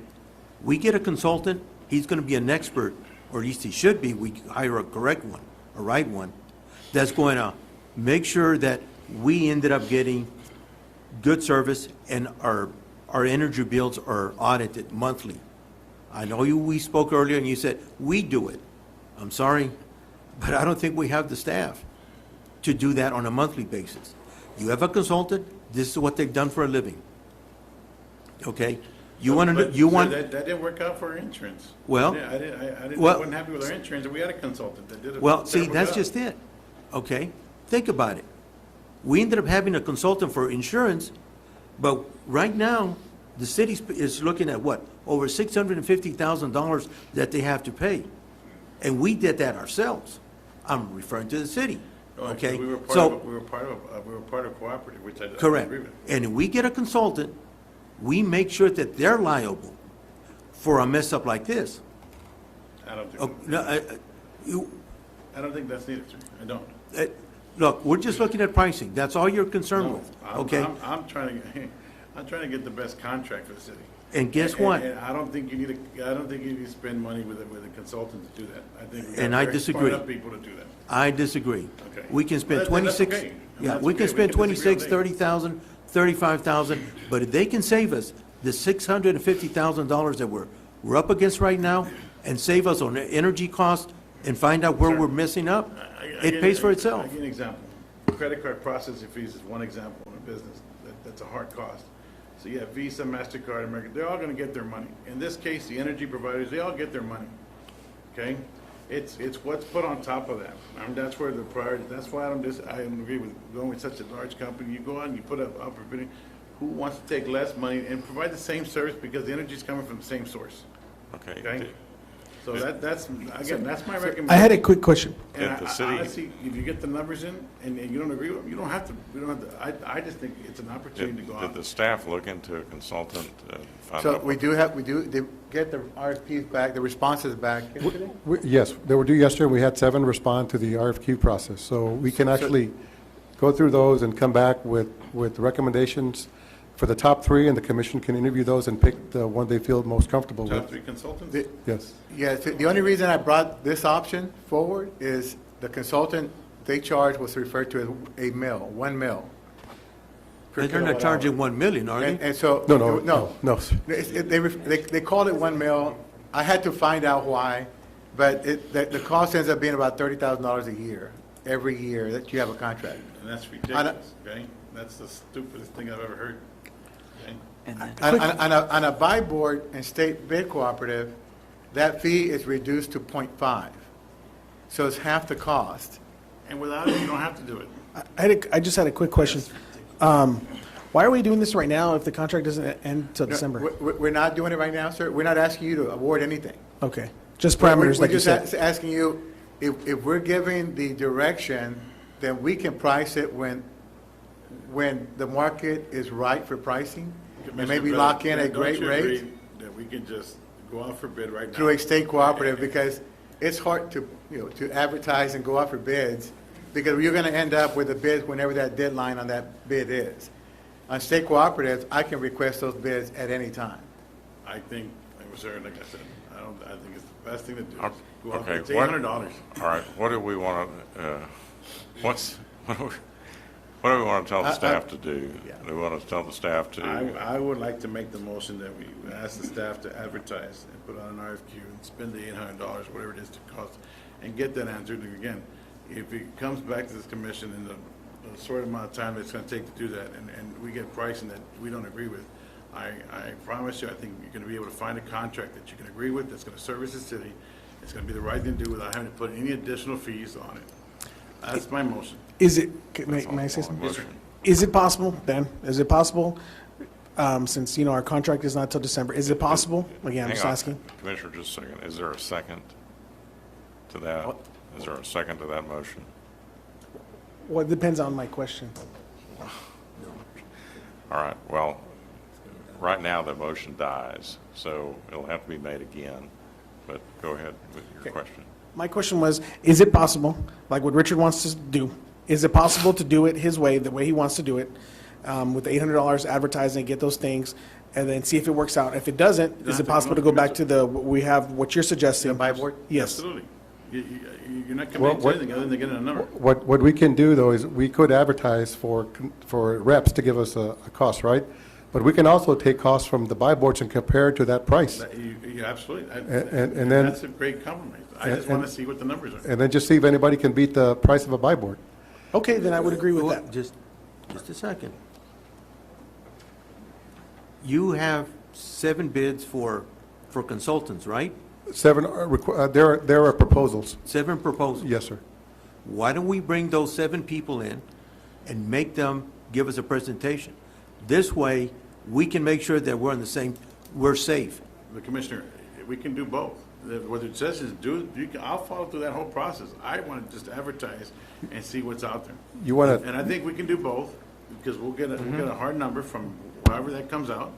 And you all want to go hire those, the interview people, that's fine. But I'm telling you that I think you're going to find out that it's not as difficult as it seems. If you want to do, I don't want to spend any extra money.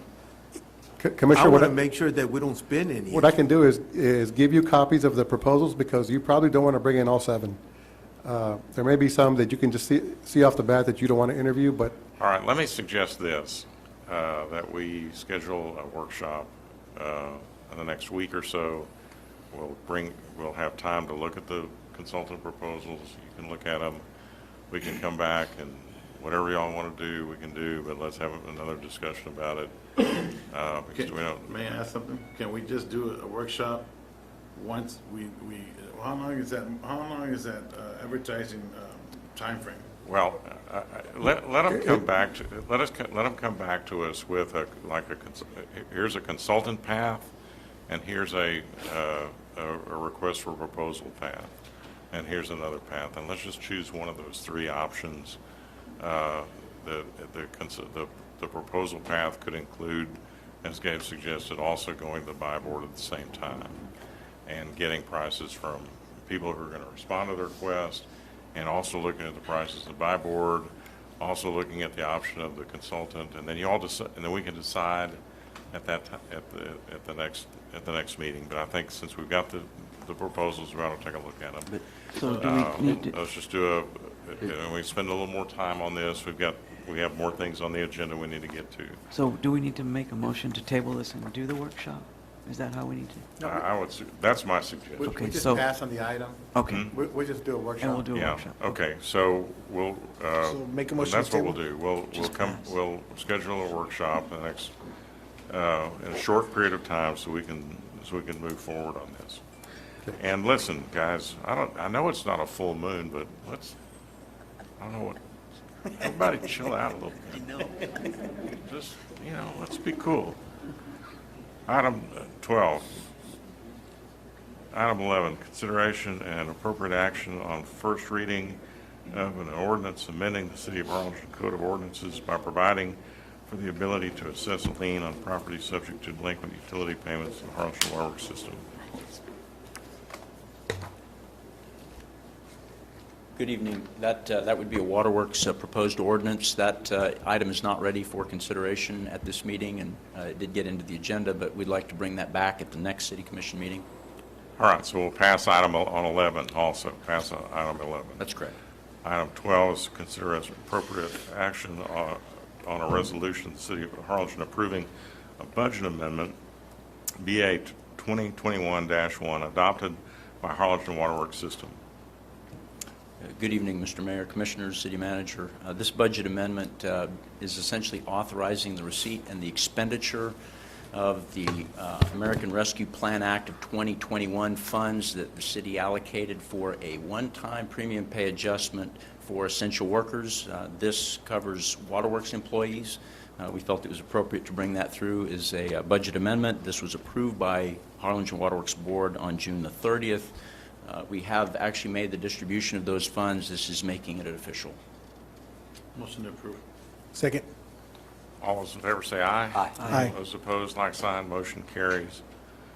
Item 13, consideration of appropriate action of a resolution of the City of Harlingen approving Harlingen Waterworks Systems budget for fiscal year 2021 through 2022. This is Tim? our proposed budget. Thank you very much. I do have a few slides. I think I'll make this a little bit shorter. We'll talk about an overview, which will cover most of the information. I'd like to touch on some capital expenditures and then finish with a working capital summary and any questions you may have on our schedules. Our budget overview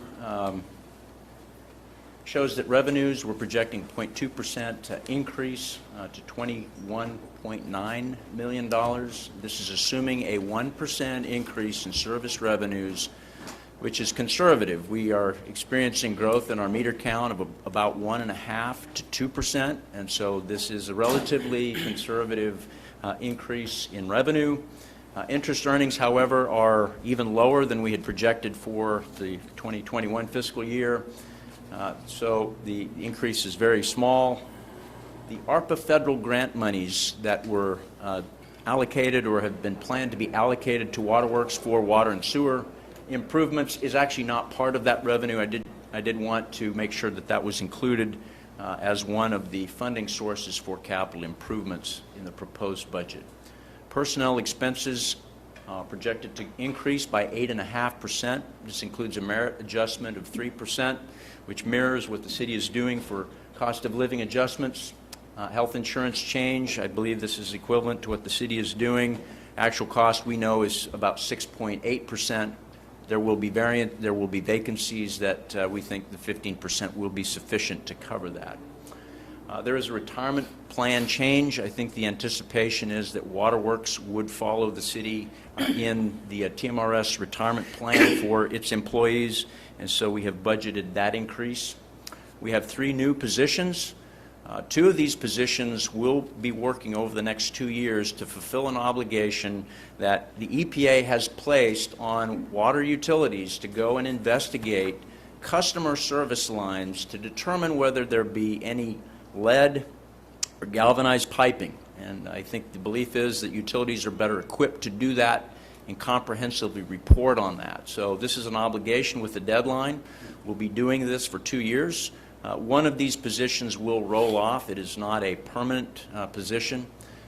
The construction inspector, with the increase in CIP funding and expenditures that we expect, we need to make sure we're inspecting that work.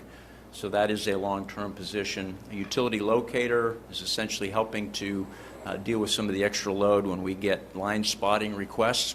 A couple years ago, we joined the central call number. Previous to that, we had been asking excavators to call us directly, and that wasn't happening. So we've seen a 3- or 4-fold increase in the amount of requests coming.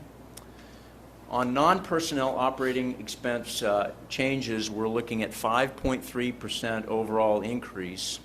2 major components here are the power cost increase. On one side, we realize that we have been budgeting more than we need for power, and so that is a decrease. However, we're expecting to realize about $128,000 in ancillary charges associated with the February freeze event. So the net increase here is $78,000. The recurring long-term projection here, however, is that we're going to have a lower cost because we're not budgeting as much for power. Chemical cost increase has averaged 37%. That's a really large number. Chlorine up 48%, I believe. There is a coagulant we use in water treatment.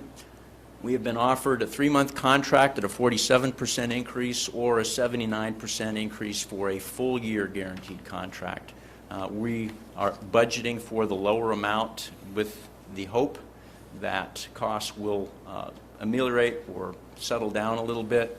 There have been some supply issues. Another issue we're contending with are changes in water quality coming down the Rio Grande River that's forcing us to use a lot more chemical in the treatment process. It's really something that's been going on for over the last 18 months, but it's unlike anything that we have seen before. We are adjusting to that, a very large increase of $345,000 in our anticipated expenses. Our capital expenses, I want to point out that $19 million number is incorrect. It should be $23,477,138. And what makes that up is debt service payment of about 1.6. Our largest capital improvement project budget proposal, I think in the history of Waterworks, at $20.5 million.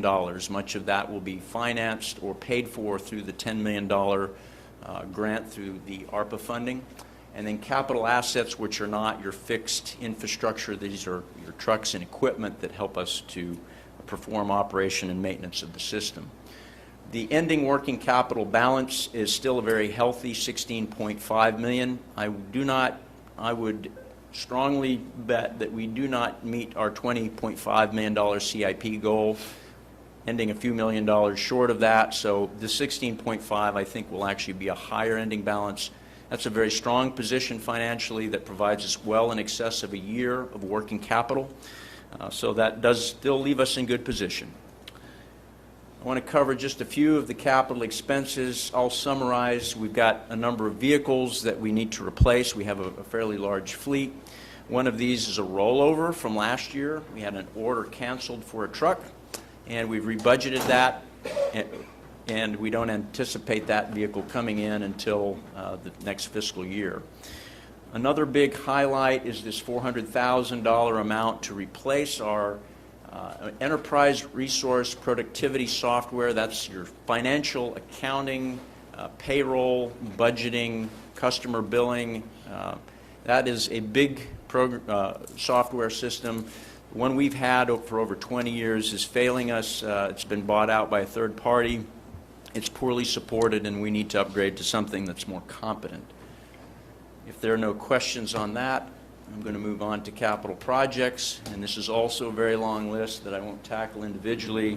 I will point out the top line, we are going to have another opportunity to purchase water rights that have been made available by the development of irrigated agricultural land that's now been converted to municipal use. We have the first option to purchase that at about a 1/3 discount off of the market rate. That is approximately 175 acre feet at an estimated cost of $350,000. We continue to do the Pendleton waterline replacement project. Rain delays, we think we're going to be a couple years into the next fiscal year, but $1.1 million to finish that out. That project is going very well. We have meter replacements that are ongoing in the lower section here. We had some issues with some meters that we were under contract with. We have reprocured. We believe we've got a better meter. So we're going to resume our accelerated meter replacement campaign and change or upgrade all our large meter installations and meters using smart meter technology.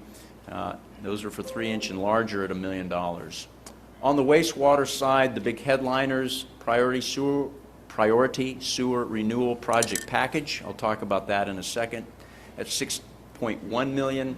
And we've also talked previously about improvements we need at the wastewater treatment plant, a fairly sizable design fee.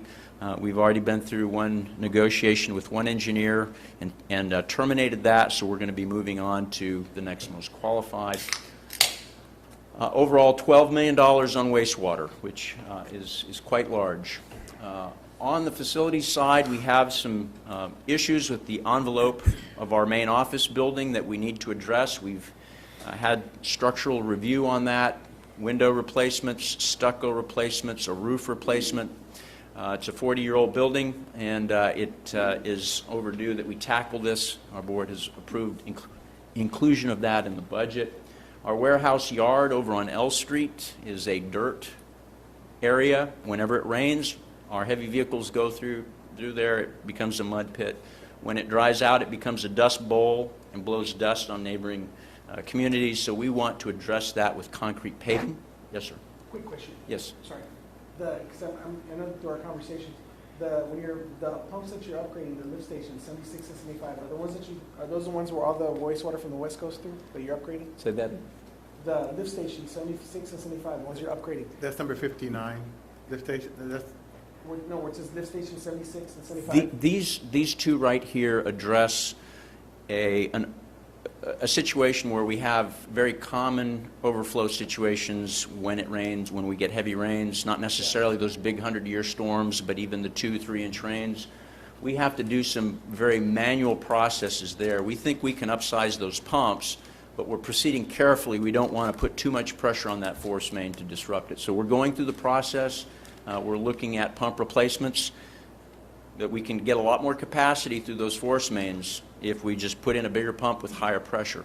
My note here is that long term, we will not be sending as much flow through those lift stations when our capital improvement plan is realized, rerouting flow around the southwest portion of the city. So the idea is not to spend big dollars to provide a long-term improvement here. This is more of a temporary 5-year fix to get us by, improve our current situation while we continue to work on our capital improvement program to remove flow from those lift stations. Long answer, but hopefully that answers. May I ask 2 science questions? Yes, sir. Water coagulant chemical. Yes. What do you use? It's well, we actually invite vendors to come and do jar testing, and so they come test it out. So what have you been using? It's a combination, well, I mean, it's going to be a specific brand, version. I mean, there's many types. The basic generic description would be an alum polymer blend. Right. I got it. Okay. And then galvanized pipe. What's EPA's problem with galvanized pipe? Zinc? That's a good question. It doesn't have lead. Yeah, I know. It's zinc coated. That is. Okay. I have asked about that. Lead is the primary issue, but galvanized is one of those additional components. I can get you a better answer on that, but yeah. I was just Sir, curious. on the parking lot, on that where the Dust Bowl, didn't you all plant like a bunch of trees as almost like a fence, like a natural fence? Or we never, or Waterworks never did that? Because that was one of the options back then when it was, I remember all the complaints from the neighborhood of all the dirt anywhere. And I thought you all were gonna put like a natural fence, like trees and shrubbery to block that off, to help remedy that, but did that not happen, or? That did not happen, and I apologize, I don't have the history on that issue there. The appropriate way to do it is just to remove the dust, so, yeah. That's right. Okay. So we have a fairly large facilities budget. Everything that we would propose to do at the main office, we'd like to wrap under one contract to take advantage of economies of scale. The bottom line, $20.5 million. I don't think we're going to quite get to that level, but we're going to try our hardest. We do have new additional engineering staff on board to help us execute projects. The sewer renewal, the $6.1 million project I talked about, I just wanted to show that that's a collection of 16 different locations, approximately 16,000 feet, with 66 manholes being either replaced or rehabilitated. And this is primarily in the older portions of the city. We've been working on a master plan. Most of you have heard me say this many times. We're going to wrap this up here within the next month. There's a net present value, a decision to be made on a couple of options on the wastewater side. We'll present with the board and then bring that to City Commission. The CIP program coming out of the master plan does need some formal approval or acceptance by the City Commission, so we'll have an opportunity to talk about that in a higher level concept than our longer workshop back in June.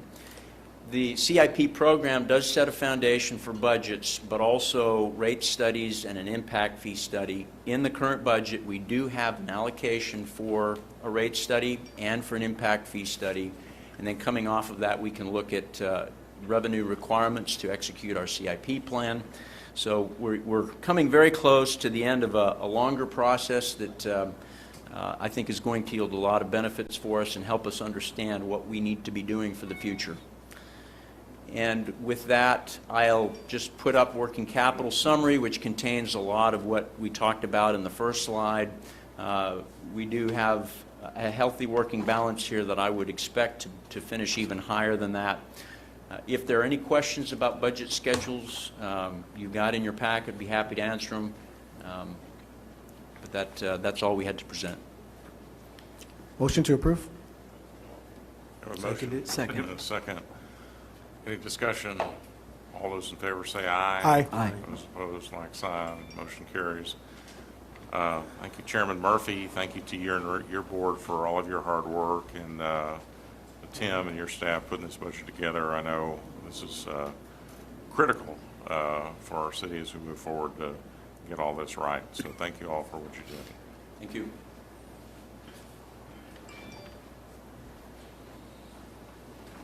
Item 14 is consideration possible action to approve a resolution adopting a general fund unrestricted fund balance policy to supersede any previous policy. Robert? Good evening, Mayor. Good evening, Commissioners. Before you, we have the proposed general fund unrestricted fund balance policy, which will clarify the fund balance reporting and governmental fund type definitions.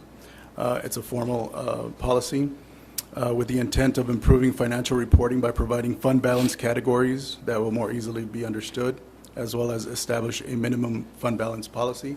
And these are just guidance that come from the accounting standards, just clarifying the different fund type categories. So I've attached the resolution and the policy. And this will also help us with our bond rating.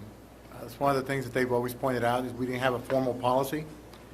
So having a formal policy will help us with our bond rating as well. That's correct. Thank you. Because they want to know how much is encumbered and then how much is unencumbered. Yes, sir. Okay. Does anybody have any questions about this? I was reading through it, and it says that on what you put, from now on, what is it? Because there was a part that says that from now on, what you said, the funding, now we have to have a minimum of 4 months all the time, right? That's just the proposed, the recommended, what I put on there, that's, you don't want to go below a minimum because it keeps the city running for additional months in case a disaster happens like COVID or other disasters that stop revenue from coming in. How many days is that? 120 days. 120. Now, in emergency situations, we'll be able to tap into it. That's Yeah, I part of saw it. that. Right. Yeah. Now, the 120 days, the dollar amount varies depending on the budget for any given year. Right. Depends on the expenditures, whether they go up or down, that'll be accounted for. But as Dan mentioned, it's very important, it's very helpful with our bond rating agencies. We want to continue to get good ratings with our bond agencies. They've asked that question every time we get rated, and we always tell them that we have an informal policy of so many days. They've always said, when are you going to adopt the formal policy? So this will be us trying to I think accomplish. McAllen, for instance, has an ordinance actually that's 150 days. Right. But, if y'all feel comfortable with 120, then that's the recommendation of the staff. That Is there a motion to approve? So moved. Second. Any discussion? All those in favor say aye. Aye. Those opposed, like sign. Motion carries. Item 15, consideration of possible action to adopt a resolution authorizing the City of Harlingen to participate in an interlocal purchasing agreement with the Texas Association of School Boards, Texas Nonprofit Corporation, acting on behalf of all participating local governments as authorized by a local purchasing cooperative organization set forth in Section 271.101 of the Texas Local Government Code. Robert? Thank you, Mayor. So last year, when we underwent our audit, one of our recommendations was that we were operating under an old contract for purchasing diesel and unleaded fuel, and so they recommended that we go out for bids or through a cooperative. So we are requesting that we become a part of the TASB cooperative, which we spoke about earlier, and that is to purchase the best price on diesel and unleaded fuel for our complex and the warehouse on Commerce. Who are we currently using? We are currently buying from Oil Patch. And is that through a cooperative or? No, like I said, we were working under an agreement or an approval that we received from the City Commission many years ago, and it hadn't been reviewed since. And are we going to realize savings by getting away from that? Well, we are hoping to. We wouldn't, we're trying to get, so when you enter a cooperative, those fueling vendors are all bid out, and that's done at the state Is there level. a membership fee or cost, a yearly cost to be a part of that? There is a minimal fee to become a part. I think it's like $100 to become, I believe, a part of the cooperative. I could get you that amount, but. And so they do the administrative work of bidding out statewide those vendors, and then you can choose from those vendors the lowest cost for fuel. Is the Oil Patch the only supplier that services that kind of work in the valley, or? I don't believe they are. There are others. When was the last time we went out for like proposals for that particular? I think it was like 2004, maybe. It's been a long time. That's why they recommended It's that we almost do. like what we were talking about earlier. Be a good idea to shop it out and run. And those are kind of, the fuel is also the Right, same. but, I mean, but Ron, this may be a path to go, like you said, this way, but it may be a path also to, I can't believe we haven't gone out, we haven't changed that in that many years, Right. So it's, again, it's utilizing the leverage, and I think some good will come out of it. It should. Right. And the cooperatives are supposed to yield the best rates, yeah. Right, but it's always good to double check, right, or have, Yes, sir. I'm held accountable. That's correct. So I'll motion for approval. We have a motion. Is there a second? Second. Was there a second? Second. Second. There you go. Didn't hear you. All those, it's plexiglass, I can't hear. All those in favor say aye. Aye. Aye. Those opposed, like sign. Motion carries. Item 16, consideration of possible action to approve a resolution amending the Harlingen Downtown Improvement District Fund 2020-2021 fiscal year budget. So the Downtown Improvement District budget is adopted by resolution. So we are requesting the approval of budget amendment number 1, which is to increase expenditures by $2,707. And this was a result of an increase in the lease space that the Downtown Improvement District occupies. So total revenues will remain at $243,125, and total expenditures will increase by $2,707 to total $256,649. Staff recommends approval. Okay, is there a motion to approve? So moved. Second. Any discussion? All those in favor say aye. Aye. Those opposed, like sign, motion carries. Item 17 is consideration possible action to approve an ordinance on first reading, amending the City of Harlingen's budget for fiscal year 2021. Thank you. This is budget amendment number 4, which allocates funds for the general fund and the grant funds. In the general fund, we are recommending an increase in revenues of $3,056,000. We went and did an assessment of all the revenues and are recommending to increase, based on our projections, some of the revenues and decrease some of the revenues that we are not expecting to come in. As you see, one of the largest ones is sales tax. Sales tax has been healthy throughout the year, and so we are recommending to increase our budget to match what we are expecting to receive throughout the remainder of the year. Franchise taxes, fines and forfeitures, charges for services rentals, charges for services reimbursements, those have all gone down, so we are recommending to lower those revenue budgets. We are also including $847,000 in revenue losses from the ARPA fund, so we will transfer that money from the grant funds to the general fund.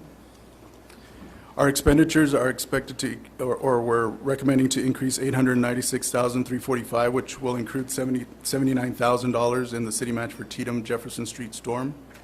It also includes $543,936 for the Garrett Road project that we were talking about earlier. $174,901 in vaccination expenditures that we have had during the year, and an additional $100,000 for legal fees for general counsel. Excuse me, I have a question. Yes, sir.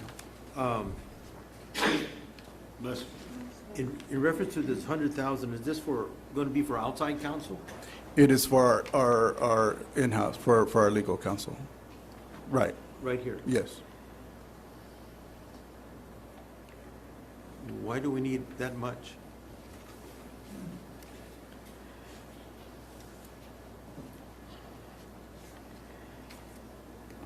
Commissioner, the request for the adjustment on that is because we've had some extraordinary expenses out of the legal department this year that were not part of the general fund projection last year. This has to do with three main categories. Okay, one of those is another lawsuit that has cost about, to date, $80,000 that was not covered by the city's risk pool. We manage all the litigation and all the lawsuits that come to the city, including all of the claims. Most of that is sent to the risk pool for handling, and it's handled other than the deduction that the city pays. But from time to time, there's a lawsuit that goes up to them that they will not defend. That happened to us last year. We had a lawsuit that they would not defend, and we had to cover that. And this year it has happened again. This is the sign challenge to the sign ordinance involving the Peña sign. And so we had to hire outside counsel for that. In addition, it's additional fees that we had to incur in-house, so it's kind of a blend of those two things. So that is litigation that, we just don't have a way of predicting when we're going to get that. The other category is we've had an extraordinarily high cost in handling some Public Information Act requests. We provide legal advice to the administration for handling those, and that's usually pretty routine. But this year we've had an unusually high expense with one particular requester. So when that happens, I usually will isolate the items that are extraordinary or unusual so that I can keep track of what those are costing. And that's one, a requester named Mr. Guerra, who has pretty much been, literally bombarding both the city and and we're affected by that because whenever the staff feels there's a legal issue, they refer it to us for review. So we've spent a lot of money on that. And then the third one is we have an arbitration proceeding that was originated under Chief Addicts. It's a termination of an officer. That arbitration proceeding had a criminal charge associated with it, so it was a civil service case as well as a criminal charge.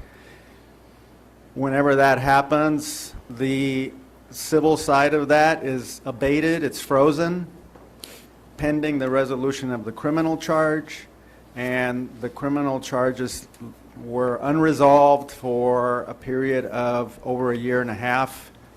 But this year, the DA dismissed those charges, and so the arbitration kicked in again. So when that happens, that's effectively a trial before an arbitrator instead of a court. And so that's an additional expense that we are having to incur. So let me ask you, and I hope that answers your question, but let me ask, because I've seen that, everybody's part of that mail group or whatever that sees all those PRRs. What is our process? I mean, and maybe it's for Dan. What is a lot of those, couldn't we just answer ourselves? I mean, I know there's a technicality, there's some kind of legal issue, confidentiality issue, I get that. But I see almost all, are not, most of them we can generally answer, and then it's a back and forth with the Attorney General. And then I would like this, and I don't even know that, maybe you can answer the question, how many of those requests did we lose the opinion of or where the Attorney General says, yes, you absolutely have to release this, or this? Okay, is it a 60-40? I can answer your question about that. Okay, so the process is, and how much did it? How much has it cost us? and I can give you that number too. I don't have it with me, but I 13,000. isolate that number. Okay. Right. 13,000. That's how much it's cost us for the request from Mr. Guerra. 13,000. The Harlingen TPI request. Yeah, 13,000. Just for Mr. Guerra. Yeah, just for Mr. Guerra. That's it. Yeah. 13,000. That's just for that one. Yeah. So I have an account that's called Harlingen TPI requests.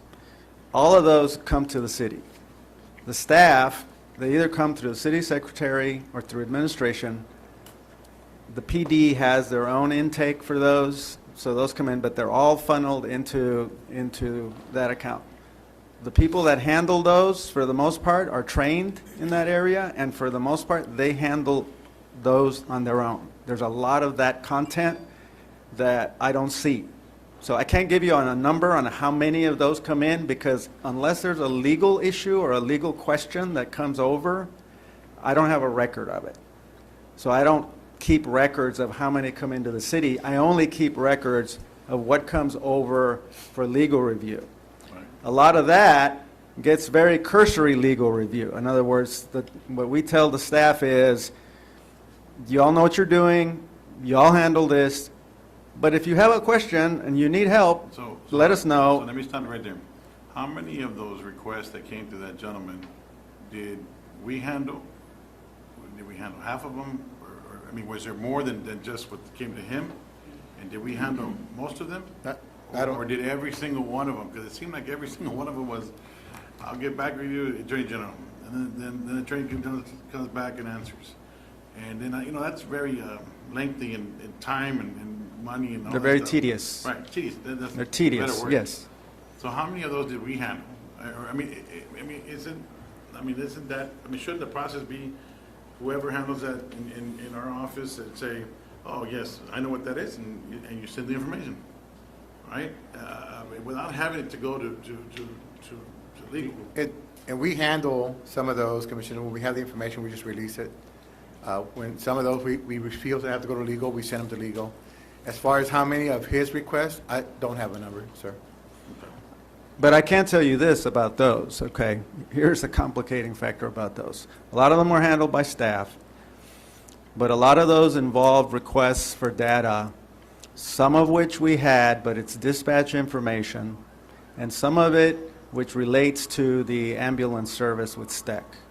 So it involved this legalities having to do with whether or not we had a right to access from STEC or not. It involved HIPAA issues over whether we're dealing with patient rights, patient information. The data is digitized in the dispatch, and so we spent a lot of time trying to figure out, can that be redacted quickly? Can it be, reduced? And so it is very time consuming. Some of that the staff handled, some of that we had to handle. In addition to that, we're the ones that make the decisions about whether something goes to the Attorney General. So we have a procedure for that. Those were unusually complicated because of the nature of the requests, okay? So that's 13 grand. Do you have the rest of that? I do. I do. The rest of the... The 100,000, I got it. No, of the Public information? Yeah, the public information. I can look it up for you and get it No, I for mean, you. the influx of public information, if this guy, had so many, because he had a lot. I know that, because it was like, it was on a daily basis, it was coming in, right? So that's 13,000. Well, then where's the rest of it? I mean, was that another 20,000? Did we have that? Are you referring to like the total, the budget amendment, the 100,000? The total amount of money that Mr. On the Zamora has requester. spent on PIRs, other than this one guy. No, I don't have that. I only have the 13,000 for. I have that in my computer. I can get it for you right now if you want. But is it double the amount? Is it? I mean, because No, it's more than that. That one, there was a, so here's what happens. I have the account, everything just goes in there because most of this is very routine. So within that account, in any given year, I don't know, we have 200, 300, 400 of those that we have a folder on. On a daily basis? Okay, I don't know how many the city gets, but what we end up working on, maybe 300, 400 a year of those. Some are routine, some are a little more involved.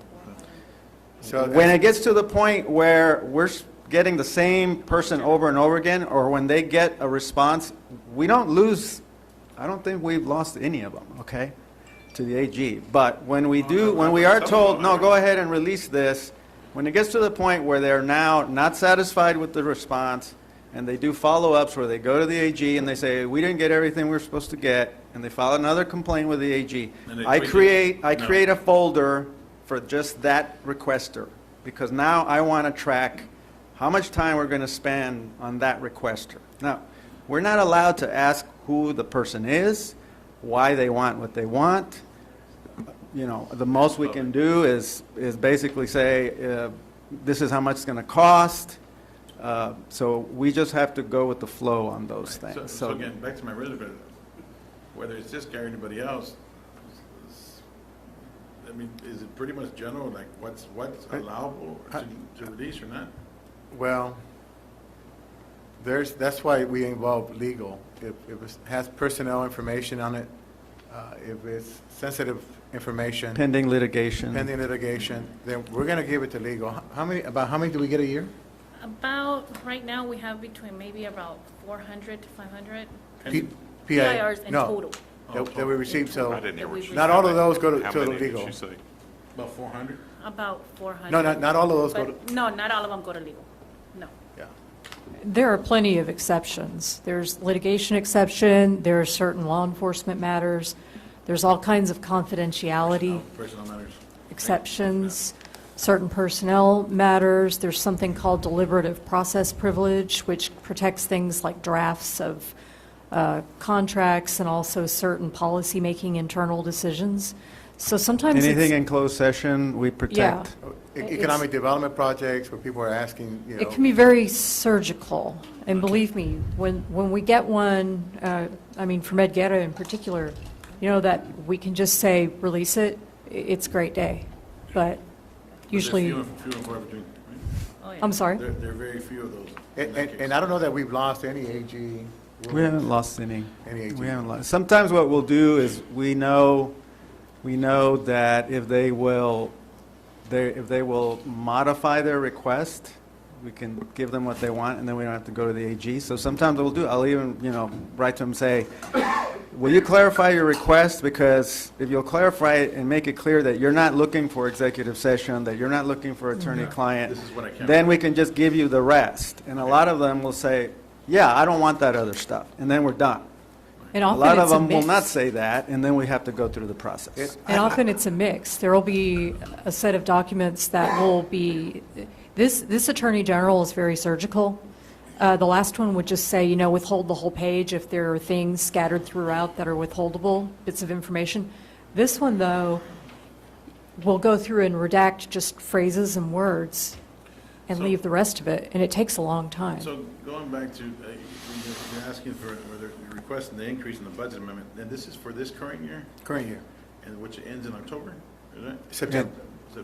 September 30th. End of September. October 1. What's going to be the total amount? Well. Was that your question?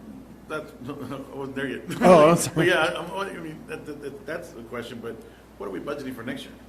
I mean, We budgeted over $600,000 for next year. and But as opposed to the prior year, we. 500,000? No, 500,000 is for Navarro, and then we increased the budget line item for outside counsel services. Not that we're going to need it, For but special we counsel, went ahead I and- asked for that increase because the last 2 years we're getting hit on this, okay? I started this in 2016. The first couple of 3 years, I mean, we were fine. We came in right more or less at budget. I think we even came in under budget. I have those here. Okay, we were doing pretty good. We were doing pretty good. And then we started getting hit with these uncovered lawsuits and with, items that just suck up a lot of attorney time.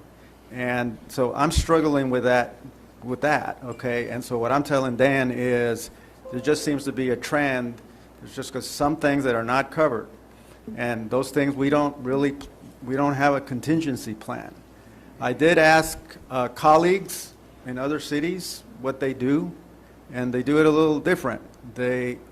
Some cities, like in Brownsville, litigation gets paid out of the department that it relates to. It doesn't come out of the legal department. Okay? Arbitrations, they get paid out of.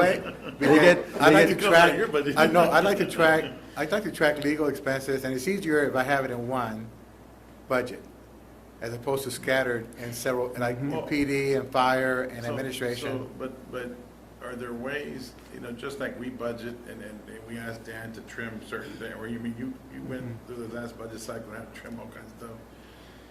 I mean, can your firm almost, I don't want to say do the same, but just say, look, how do you say, recommend to us saying, if you improve on this side, it doesn't rack up that, we can stay within a smaller budget. I mean, if there's services if you understand my question, if there's services you're providing that maybe aren't necessary or that we can handle ourselves, saying, if we invest into either a secretary or a person, a in-house staff member that can take some of the load off, that can do some of that work, that he doesn't have to do all the I will paperwork. tell you that I have a comfort level and have them review all our contracts, all our documents, all our interlocal. I So understand a that. secretary is not going to help me with that. No, but what I'm saying is, in that $600,000+ that we're doing, and now requesting more, were there opportunities that we could have saved had we been set up differently? Is that a better way to? There's things that I can do that I'm already doing, like, for example, No, I'm talking about what we can do on our end. the city can do. Well, it sounds to me like the most of the $100,000, a small portion of it was, the smaller portion of it was freedom of the public information request. The one. And the other bulk of it is the unanticipated litigation costs and the arbitration. Uncovered litigation and And so arbitration, yeah. what I've seen them do is they budget for the basic services that we can anticipate throughout the course of the year, coming to meetings, drafting ordinances, right, contracts, and we have a pretty good handle on that. And they seem to stay on budget, pretty much on that. What you can't, and then they plug in a number which has been relatively low for litigation. I think $50,000. 35. So I think you're increasing it now this year to $100,000 because of the experience in the last 2 years. It's sort of like our health insurance. You don't know when you're going to have a catastrophic loss like we had this last year with our health insurance, and that just jacks the cost of our health insurance premium up. But certainly, My law partner used to have a saying, and when somebody would come in and say, well, how much is this going to cost? And his And his answer would be, well, how long is a piece of string? You don't know. It depends. It depends on how long the litigation it lasts, whether it can be settled at a relatively early stage of the litigation, or whether it drags out. And so, I don't want to be here defending lawyers, but I am a lawyer, and I'm telling you my experience. Well, my experience is it's very difficult to anticipate. Well, I mean, you can sort of predict, but you don't know when lightning is going to strike. You don't know how many times you're going to get sued over the course of a year. You can just sort of average it out, but in any given year, you're going to have, extra lightning strikes. And that's just the nature of the game. And so I would just ask you all to take that aspect of the legal process into consideration, because it's the flexible part that they're asking. It's the uncovered that stuff. we're having It's to the uncovered adjust the budget litigation. for. But can we not put measures in place to say, we're going to give X amount of dollars in this budget, and then if it exceeds a certain dollar amount, that it would have to come to the commission, for the commission to decide what direction to go, then just say, well, it's in the budget, and let's just move it with it. I mean, because that litigation, there's some litigations that we've had that I've disagreed with, and we spend money on. And there's some that I've been, well, you know what, I think we need to do this. But can't we put that kind of stop? I mean, you have a similar process in place on your expenditures, right? If anything over $50,000 would have to come to the commission, right? But all litigation is brought to the city council, all litigation. You guys get to listen to all that in executive session. Everyone? Every single one. Well, let me qualify that. Except for that If the matter police is officer covered one. by the risk pool, unless there's what's called a reservation of rights It's on covered it, by our insurance. then your agreement with the risk pool is that you've given them the authority to resolve the matter on your behalf. But we don't So pay those. I have records of all of those, but you don't ever need to see them because the risk pool handles them. Right. So it's only what I monitor, what I have to monitor for you is if I have a lawsuit that doesn't get covered, where they send back a letter saying, sorry, we're not covering this, we're not going to provide a defense, and if there's a judgment, we're not paying for that either. Right. And then there's something in between where they say, well, we're going to provide a defense, but we're going to give you a reservation of rights, which means we won't cover a judgment and we won't cover attorney's fees if you lose. Well, I'm staying on top of that one, okay? I'm going to be asking questions of the outside counsel. What are they doing? Why are they doing it? Because the city is now exposed.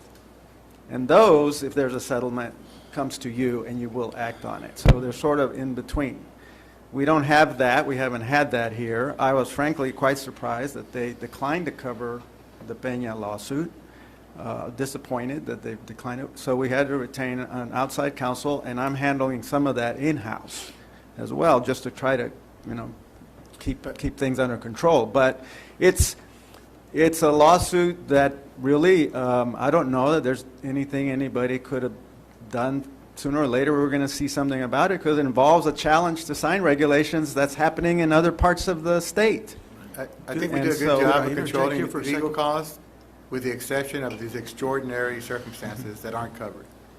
Last year, we were sued as well, and so those costs went up. Not covered. But throughout the years, even going back to fiscal year 13, we've done a pretty good job of controlling those costs outside of these extraordinary circumstances. So I'll give you an example. In fiscal year 14, Navarro came in 2016. But in 2014, we budgeted $405,787 budget for the city. That's when we have in-house city attorney.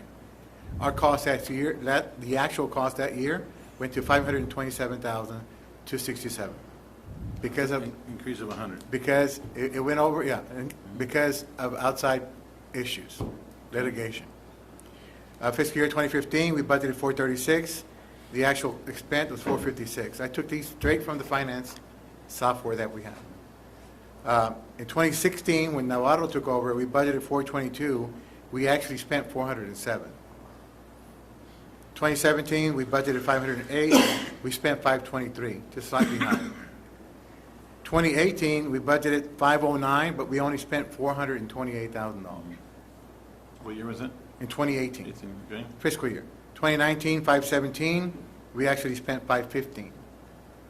In 2020, when we had the lawsuit, we budgeted 518 and went up to 615,000. But we had a lawsuit on the budget. And so far this year, we're at 513 budget, and so far we're at 489. And so he's asking for another 100,000, so that 513 will go to 613. But $100,000 of that is just 2 cases that weren't covered by So this is the DMO. 100,000, I thought, so it's not a budget, it's to cover the cost. Oh, no, of- it's just this current year. It's just to finish the year. That's it. Right. No, next year, we already covered in the workshop. But to follow your train of thought, I'm getting quite concerned about the future, okay? When I agreed to do this back then, things were, pretty stable, and I agreed to take on the services with the budget that was in place at the time because I felt like I could probably do it. And I think that we did do it. Now I'm getting concerned that with these uncovered, unless we make some contingency plan for them, okay?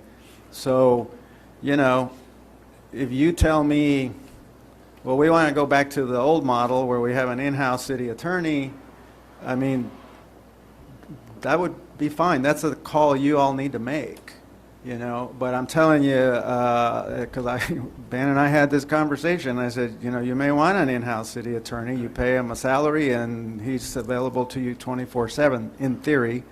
I'm available to him 24/7. I don't think most in-house attorneys are available 24/7. But you're going to pay $150 to $175 base for that attorney, okay? So We are not, we've had in-house attorneys. We have a very deep bench with Dent Navarro that we have access to. Real estate deals, no matter what it is.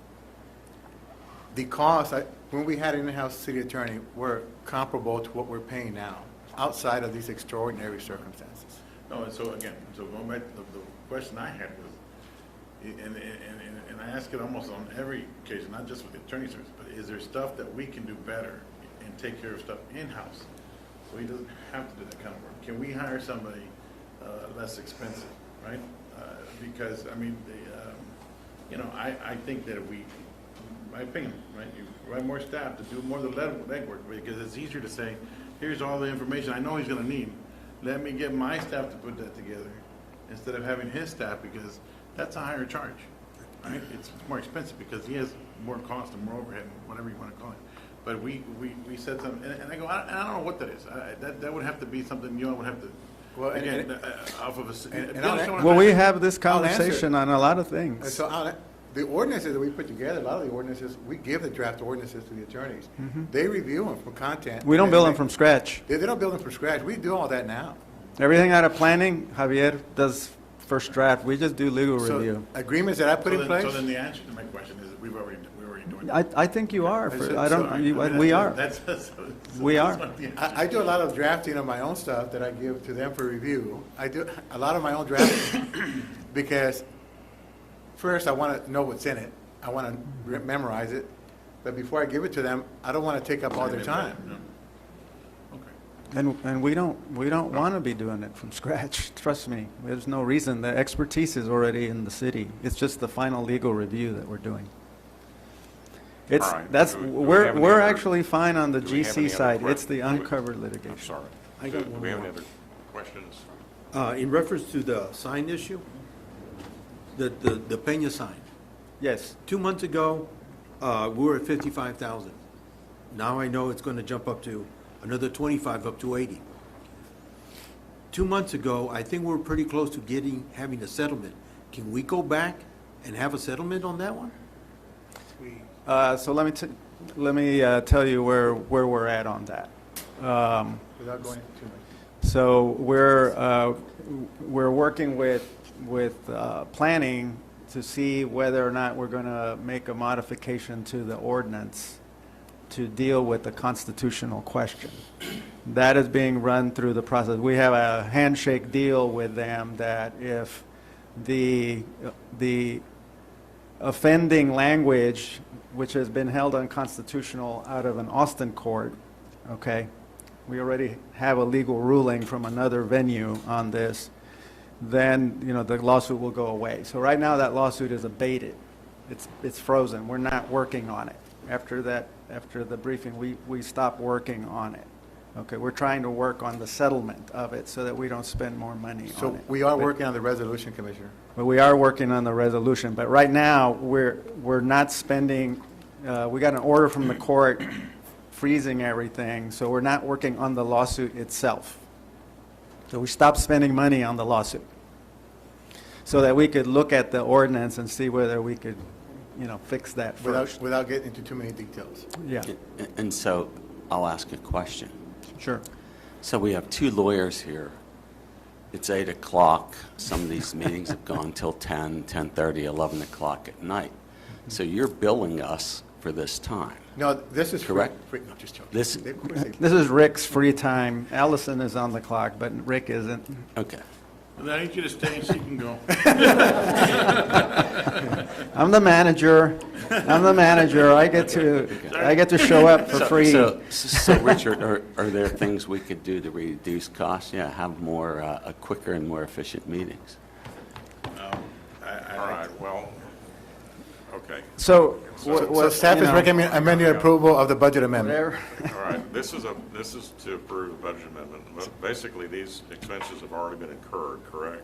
Yes. On everything that you're Well, talking about. and we awarded the Garrett This is Road something project that- pending the question. Yeah. And that's, Yeah, okay. So Motion to approve. Would you read the caption of the ordinance, please? Does this belong up here? Okay. An ordinance amending the revenue and expenditure budget for the city of Harlingen, Texas for fiscal year October 1st, 2020 through September 30th, 2021. Total budget revenues will increase to $100,612,360. Wait, you said 100 million. That's what's on I object. no, she's 100 talking about the overall budget. 100 million? So no, we're increasing the revenues by 3 million, so our budget now increases the total budget. To 100 million? 100 million. That includes general fund, all other. Yes. Okay, so budget. total budget revenues will increase to $100,612,360, and total budget expenditures will decrease to $106,775,985, respectively, ordaining other matters related to the foregoing. Staff recommend approval. Motion to approve? Second. All right, we have a motion and a second. Any other discussion? I hope not. All those in favor say aye. Aye. Those opposed, like sign. Motion carries. I'm starting to get scared every time you say any further discussion. All right. Let's see how complicated a facility use agreement between the city of Harlingen of 18. Consideration and possible action to approve facility use agreement between the city of Harlingen and the city of Cardinals Youth Sports League for the use of fields at Vestal Park, and authorize the city manager to execute the agreement. Yes, Mayor, good evening, City Commission. This request is to approve a facility use agreement with Harlingen Cardinals Youth Sports League. This league is a new league that has just been established, and they're requesting to use Vestal Park sports fields. This will be their first season. They are a non-for-profit, and they have provided us with the copies of the board members, their league bylaws, a copy of their 501c3. The only thing that's pending is a certificate of insurance. And so what they normally do is they'll get the number of participants, and then that's how they figure out their insurance premiums. So what we're asking for is approval pending the certificate of insurance being approved by our risk management, and then we would take that to city management for execution. The agreement will be for 13 months to coincide with the fiscal year.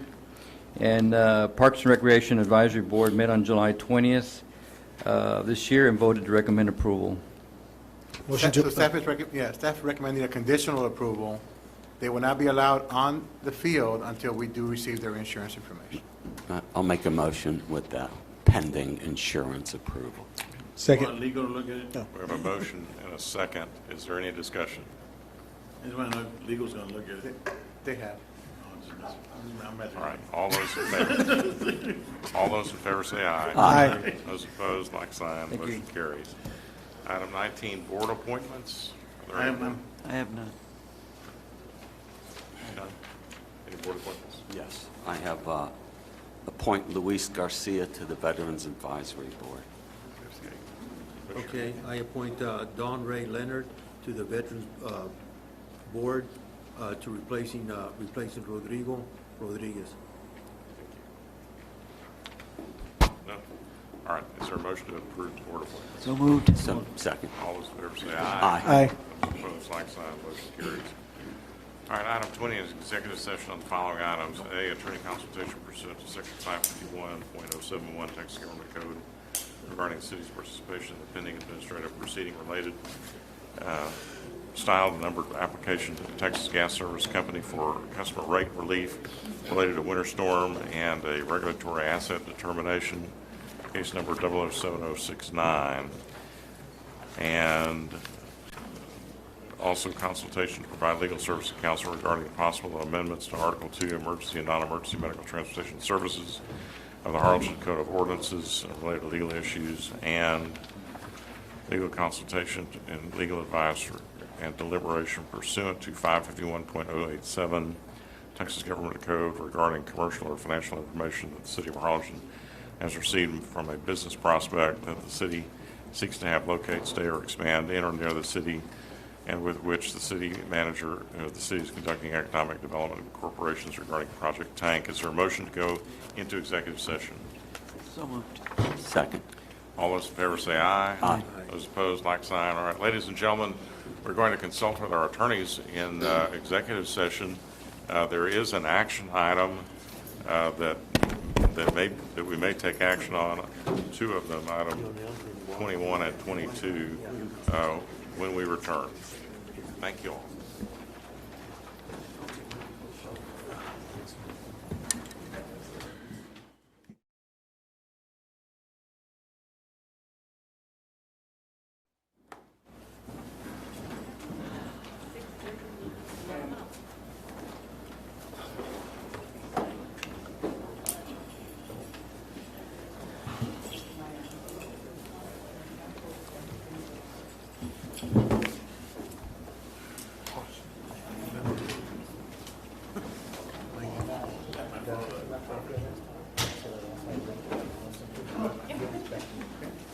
Don't lose it, it's the only one I have.